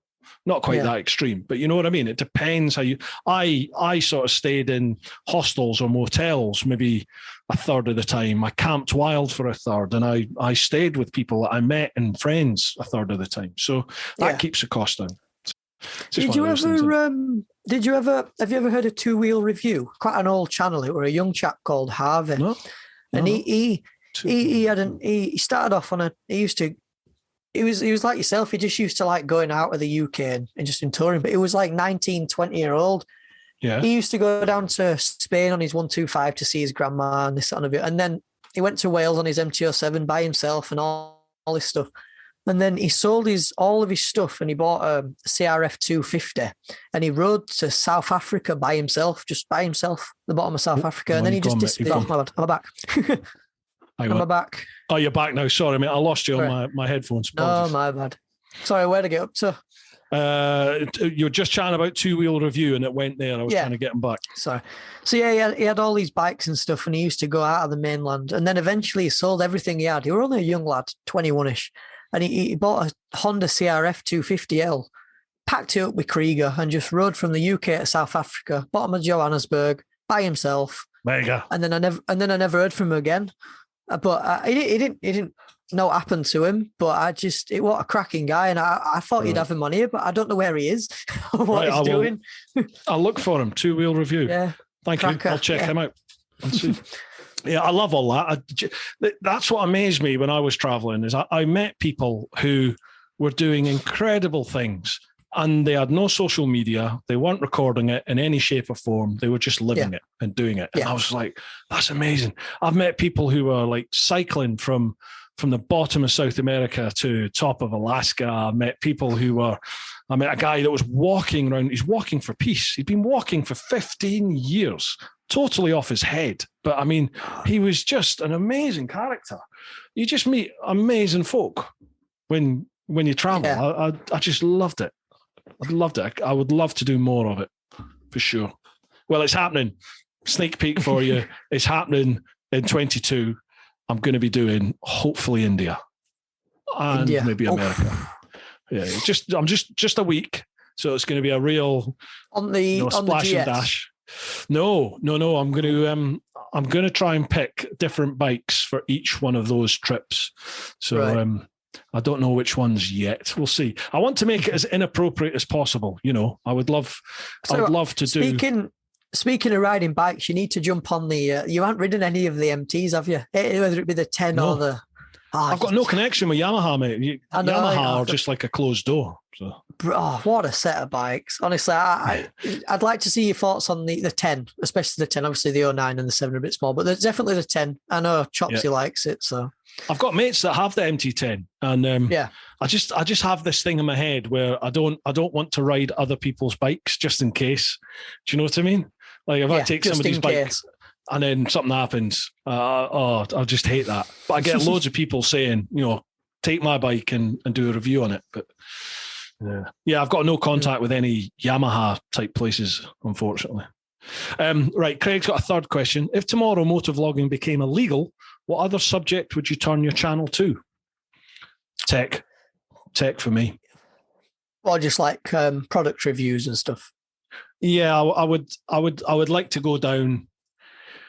I would like to be like, do you know Potato Jet? Do you watch Potato Jet? Yes, yeah. Like Potato Jet. Some of the stuff Peter McKinnon does.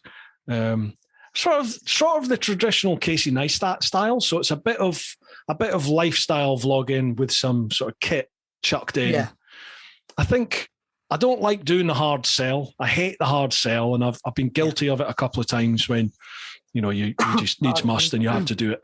But I don't like the hard sell. And if you can sort of slide in a review of a bit of kit, but not blatantly be, this is about this, have a bit more around about it. I like that style of it. I would still love Teapot to be about that, but I've sort of gone down a different route. Hey, you find your path though. It's working. Yeah. I think if motovlogging went obsolete, I'd try recreate it again. But that's not my answer. But imagine the impact you can if you created a new genre. You'd be be the first one. Yeah, imagine. You were still doing it. Yeah. I'd probably go into. I don't think I'd go into photography because as much as I'm all right at it, I don't know enough about it to teach people. I just know enough for me to get by. I hate it when people try to teach something they don't know anything about. I get it a lot because I started the gym and stuff, and on Instagram, you get people that try to teach you, and it's like, but you don't know anything yourself, really. You just know what you know. But I'd probably go into more of I'd probably buy a good camera and start lifestyle vlogging with some nice cinematic stuff. I'll try to learn that. Yeah, definitely.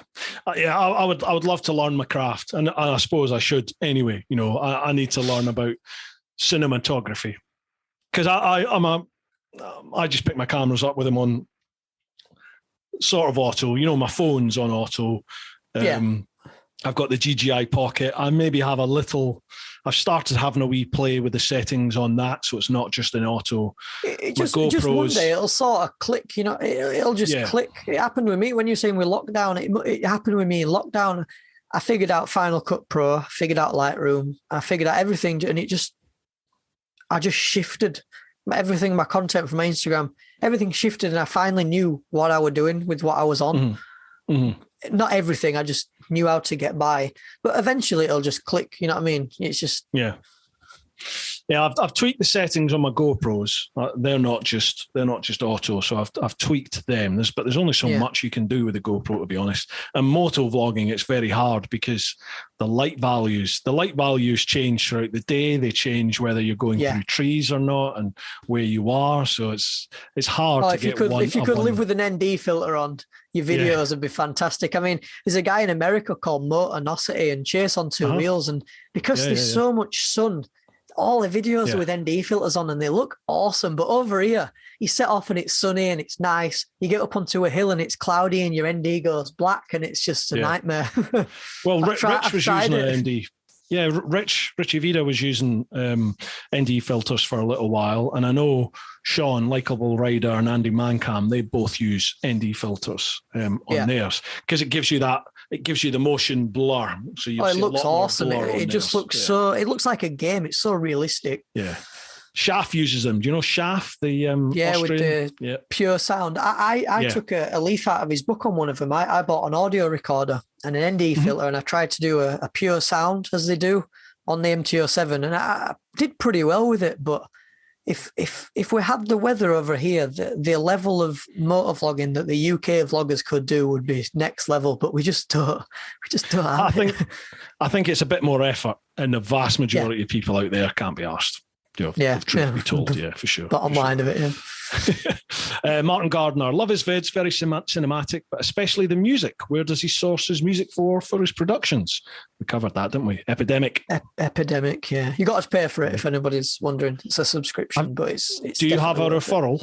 Have you got a referral code for it? No, I ain't got for it, no. I wish. Well, Martin, I do. So if you have a little look, if you look in the description of any of my vids over on the YouTube channel, there is, on the TeapotOne channel, that is, not on the podcast, on the TeapotOne channel, I have a referral link for Epidemic and for Artlist.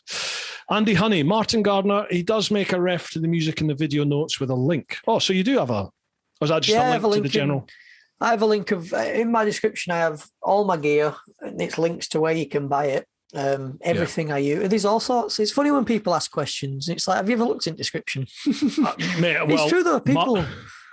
People don't, do they sometimes? Martin Gardner has just replied to Andy's comment, and he said, right, cheers. I mostly watch YouTube on my big telly and don't get the full description or comments. There you go. Fair dues, my bad. But it's true, yeah. If you ever watch on PC, a lot of people have descriptions that are... Yeah, most people don't look at the descriptions, do they? Yeah, sure. No. Richard Higgett. That's Bandit Man, isn't it? Richard Higgett? Bandit Man UK. I'm sure that's Richard. I'm sure that's you. If it's not, I do apologise. Is it the one is the guy with the MT10? Is it? Yes. Yeah. Yes. Jake has a great channel and hopefully it inspires the younger generation to take up motorcycling. Just wondered what you thought about the move to electric bikes. So here we go. Let's light that fire. It was coming, wasn't it? It's funny actually. Before I come on here, I had this chat with me, my dad and my uncle actually about electric bikes. It's the same as, again, I think you were talking about it with Sean, where it was like, they're good. They're just, to me, they're just another type of motorbike. They're not the future. They're just another type. Yeah. As you mentioned, the way forward is finding an alternative fuel source. Yeah. I think the internal combustion engine is the most efficient way. As bad as it is, it's the most efficient way because you can fill it up fast. You can get quite far. You just need to find a way to make it green. But electric really isn't. It's not for everybody to have an electric car, an electric bike would not be efficient because the amount of, imagine fuel stops at a motorway. There'd just be cars plugged in everywhere. It'd be a nightmare. It'd be awful. With the current technology, it's not doable at the moment. Yes, it's not big. But yeah, if you find a renewable fuel that was green, you can keep the combustion engine, and I think you're all right. You might sacrifice power, but for it to be greener, I'd take that to stop the switch to electric. I haven't ridden an electric bike, but I'd still like to keep the engine. Do you know what I think the future is? Genuinely. Yeah. Nuclear. Nuclear. Imagine a nuclear bike. That'd sound ace. Genuinely, because there's been quite a few podcasts on it. Joe Rogan is one who's had it, and he's had like an energy specialist who can't remember the chap's name. I do apologise, but they came on and he was grilling them about it and saying, what about the byproducts and the waste and everything? Do you know, for any of us, all the energy we're going to use in our entire life would fit in that can in nuclear waste. Everything. Really? Everything. All the energy you're going to use in your home, for your vehicle, everything would fit in that can. So that's all the waste that you're looking at to get rid of. And there's an Instagram page, I can't remember the name of it. If you do some research, you'll be able to see it. But the guy, there's a picture of this place where they're disposing of the nuclear waste. And in your head, you think of just like, it just gets dumped in the sea or shot out into space. Yeah. Like off like The Simpsons or something. It's all bright green. Well, it's not. It's like a fully secure area where it has these warehouses where this nuclear waste is all kept in these big canisters. And I think it was for an entire state. And it was like, one small... half a football pitch, I think. All right. It was like, like that sort of area that you're talking about. It was just that full of one of these, I think maybe 2 canisters high. And that was the entire state. It was an incredibly large area when you think about how many people are going to be in there. And that was the offset of it. And you're like, Jesus, in that case, surely that is the safest and most economical energy producing system, is it not? I tell you what, if anybody makes a nuclear fission motorbike, that is going to be a rocket, literally. Jesus, yeah, that'd be something else, wouldn't it? Imagine the torque coming out of that bad boy. You won't have to run it. You won't have to run at 100 mile an hour. Then you get on your bloody nuclear bike. Absolutely. Right, Matthew Warren. I'm very conscious of the time, man. That's nearly 3 hours. We've got 2 more questions here. Matthew Warren. Strange, I know, but I'd also like to hear about video editing. It's a big part of what you do, and I'm thinking of something similar for my biking family overseas. Well, I mean, what do you want to know, Matthew? Yeah. How did you teach yourself editing then, Jake? Again, it was all YouTube. That's a fantastic tool. The internet is what it is. You've got to filter out, pardon the French, the bullshit. You just got to download it. When you first ever download anything, it is so uncomfortable to use. That's why a lot of people don't do it, because they're scared to learn something new. Yeah. And you're going to make mistakes. You're going to do this, that, and the other. You don't have to post everything you make. It's not like when you finished it, it automatically uploads to YouTube. Maybe let somebody, your missus, your boyfriend, whatever, let them have a look at it, whatever. And if where could it improve? But, there's no pressure. I don't like people put pressure on themselves. I don't understand it. It's not like you have to be amazing. It's potluck, I think, just how it is. just learn it yourself. And just as Jake says, just get the camera on, get in front of the camera or behind the camera, however you want to do your videos. Just create anything. And it's going to be shit. It will be shit to begin with. Yeah. The more time you spend doing it is the more time than you spent 10 minutes ago, because you're doing it. You're learning. You might turn your camera on and think, oh, I didn't know that button was there. You didn't know that 5 minutes ago. Or, you go on my Final Cut Pro. Oh, I didn't know that's where that were. Well, you never will if you never go on it. So there's all sorts. It's the same with anything. If you want to learn it, then do it. YouTube is the best is the best information source in the world. I taught myself how to edit on. I'm still teaching myself how to edit on it. Same with Jake. Literally, whatever editing software you're going to use, there will be tutorials, in-depth tutorials on how to use that software on YouTube. Whatever camera you're going to use, there'll be videos on how to get the best settings for it. If you want to know how to be more confident in front of the camera, there's videos on that. It's just everything you can think of. And just create. Just watch the videos. The thing with it as well is, you see, people see us as making videos and stuff, but when we open up Final Cut Pro, I'm not going to speak for you, but I have no idea what any of it is. I know the core basics. It's like getting in a supercar and knowing how to press the accelerator. I know the bare minimum of my camera, of this, that, and the other. But if someone was to go and press on something and bring a pop-up up, I wouldn't know how to get rid of it.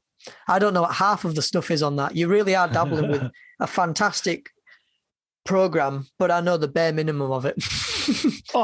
People have made Hollywood films with Final Cut Pro. It's not this sort of amateur little iMovie package which people used to think it was. It's a good quality bit of kit. The industry standard is Adobe Premiere Pro for sure, but Final Cut is on par with that. You might need a few extra plugins and other bits of software to do everything that Premiere Pro can do in a oneer, but it's a great bit of kit. If people want to dabble with Final Cut Pro, tip is most MacBooks now come with iMovie. It's like stock. I don't know if you've ever used it, but iMovie is like a very dumbed down version of Final Cut Pro. Totally. And I used it at first. And then when you get Final Cut Pro, a lot of the stuff's transferable. It's like, everything's laid out the same. There's just a little bit more, and then eventually you start adjusting to it, but you'll never master it. Nobody will. And to be honest, for most people's levels, for most videos, we don't need to know all the ins and outs. I mean, a lot of it is to do with color correction and color grading, and if you want to get really in depth with transitions and just all sorts of stuff, there's loads you can do with it. But the meat and two veg, the sort of stuff you watch in our videos, you'll be able to teach yourself that fairly quick. Yeah. Last one, Nathan Turner. Hi, TeapotOne. Question to you both. When you're out for a quiet ride, do you have a favorite playlist you listen to? All the way from Saskatchewan, Canada. I don't listen to music when I'm riding. Really? Yeah. No, I find a lot of people do. I do. I got my Spotify Wrapped back, and it were like bloody 51,000 minutes of listening. Yeah. Last year. Yes, no, podcasts are something. I started listening to podcasts when I did night shift in retail because I got sick of music. You're on like 10-hour shifts and you can only listen to so much. And that's when I started listening to Bru Time. But available on all podcast platforms. Podcast. No, I don't have a specific playlist. I just, if I'm brutally honest, I listen to this. I do. I listen to it at work, and you've done so many since the last time. You're my listener. So I'm trying to get through them. But there's quite a few I listen to. I haven't started listening to Joe Rogan yet, but mainly podcasts. Because the thing with podcasts, I feel like when you listen to music, it's very disposable. You're not doing anything. Podcasts, you're learning. You might listen to something. 90% of it might be bollocks, but you might listen to like 5 minutes of it, and you think, oh, and then you just might learn something. And you're on bike, and I don't know. I think podcasts are a bit more. It's like an audiobook. You've got a bit more engagement with it. So I definitely totally. I'm the same. Yeah, definitely start listening to them if you are, but you are because you listen to this. I pretty much I listen to Joe Rogan all the time, and occasionally as a guest on that, I'm just like, you know what, I can't. I'm not. This is. If you can't fuse with a guest, you're not going to watch it. It's just how it is, isn't it? Yeah. But most of them I will listen to, and I just love the variety of guests that he has on. 1 minute they're talking about like being a stand-up comedian, and the next guest he has on is talking about quantum physics or the Brian Cox Joe Rogan. The Brian Cox one blew my mind. That was sensational. Fantastic. Yeah. And it's all stuff like that. You know, he has people on that claim to have seen UFOs or claim to have seen Bigfoot, and you know, you think, all right, but then he will go. He doesn't shy away from confrontation, does he? And he really gets in depth. And a lot of the time he's got his own knowledge of a subject, which can actually be surprisingly in depth. But I think the thing with Joe Rogan is like, because even if he doesn't agree with somebody, they don't argue. They have a professional discussion about why they don't agree. And I think it's nice to listen to an intellectual conversation without people screaming at each other. It's quite nice. Definitely. Yeah. And occasionally he gets off his box on marijuana, or he's pissed as a fart, and then he's screaming at people. But it's entertaining, though. It is entertaining. Yeah. Totally recommend it. So Nathan, I don't really listen to music on a bike, mate. Yeah, I'm same as Jake. I'll just listen to podcasts, to be honest. But if I was to listen to music, it would be stuff like Blues Brothers soundtrack. Yeah, don't listen Stevie to Ray rock Vaughan. music because you'll start riding like bloody Tom Cruise in Top Gun. You think you're TT rider, and then you go into a field because you start listening to bloody. Believe it or not, I was heavily into trance music. Like in the 90s, I was right into like euphoric trance music.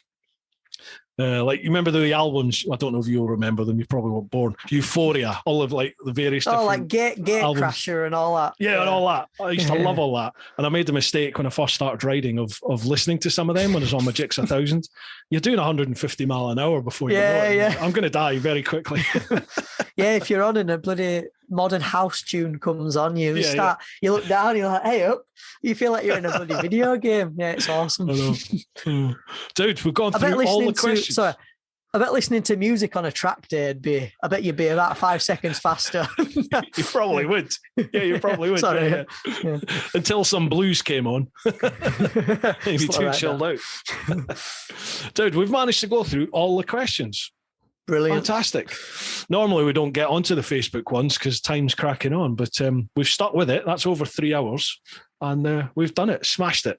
Top man. Awesome. No, thanks. Dude, before we go, do you want to give a shout out to anyone? Do you want to give any plugs? Feel free. Stage is yours. Yeah, the shout out to the Wolfpack group. I know a lot of people hear me mention them quite a lot. It's a Facebook group it started off quite small, but it's just for community riders, people that are just getting into bikes or people that have been riding for a while. If you are riding and none of your friends ride, it's a great community to meet up. If you want to maybe just jump on there, there's active posts every day, but local ride outs, meetups, bike sheds, whatever you name it, it's just a nice community, and they sell a nice merch line as well. But Wolfpack Community Motor Group, yeah, awesome. Is that on Facebook or there's the Facebook community group is where most of the posts go. they've got their Instagram page, but that's more for promotion. And then they've obviously got their shop for hoodies and stuff. You might have seen me wearing quite a bit of them, but I really, I don't just join any group. I really like them. They're a good bunch. Nice one. I'll check that one out, mate, and I'll put links down below as well, folks. If you're listening or watching, check out the links. They'll be there. Dude, thank you very much for coming on. It's been an absolute joy finally getting a nice long chat with you, Jake. Much appreciated. Thank you. Cheers for having us on. No worries. And if you're up for doing this collaboration, I'd love to do something with you. That would be great. Whenever, off weekends, try book some time off work. So whenever's free in your calendar, I'll have a look at mine and we'll try shoot down there. Or up here, beautiful. Either way. Yeah, I'll come up to you, mate. It's shit down here. You don't want to come down here. All right, dude. Great chatting with you. Folks, I hope you've enjoyed this one. Again, make sure you check out the show notes or the vid description for all of Jake's links. Folks, keep doing your thing. If you're going to be at the bike show tomorrow, actually, I'm up there Saturday, Sunday. So by the time you hear this, it will have happened. I will have been, but the show will still be going on. So if you're going, enjoy. Keep doing your thing. Keep looking after those that you love. Keep on getting out there whenever you can. But most importantly, live your life. Woo-ha! Dude, nice one. Thank you very much for coming on, man. Appreciate it. Cheers, Bruce. I appreciate that. It's been brilliant. Thank you.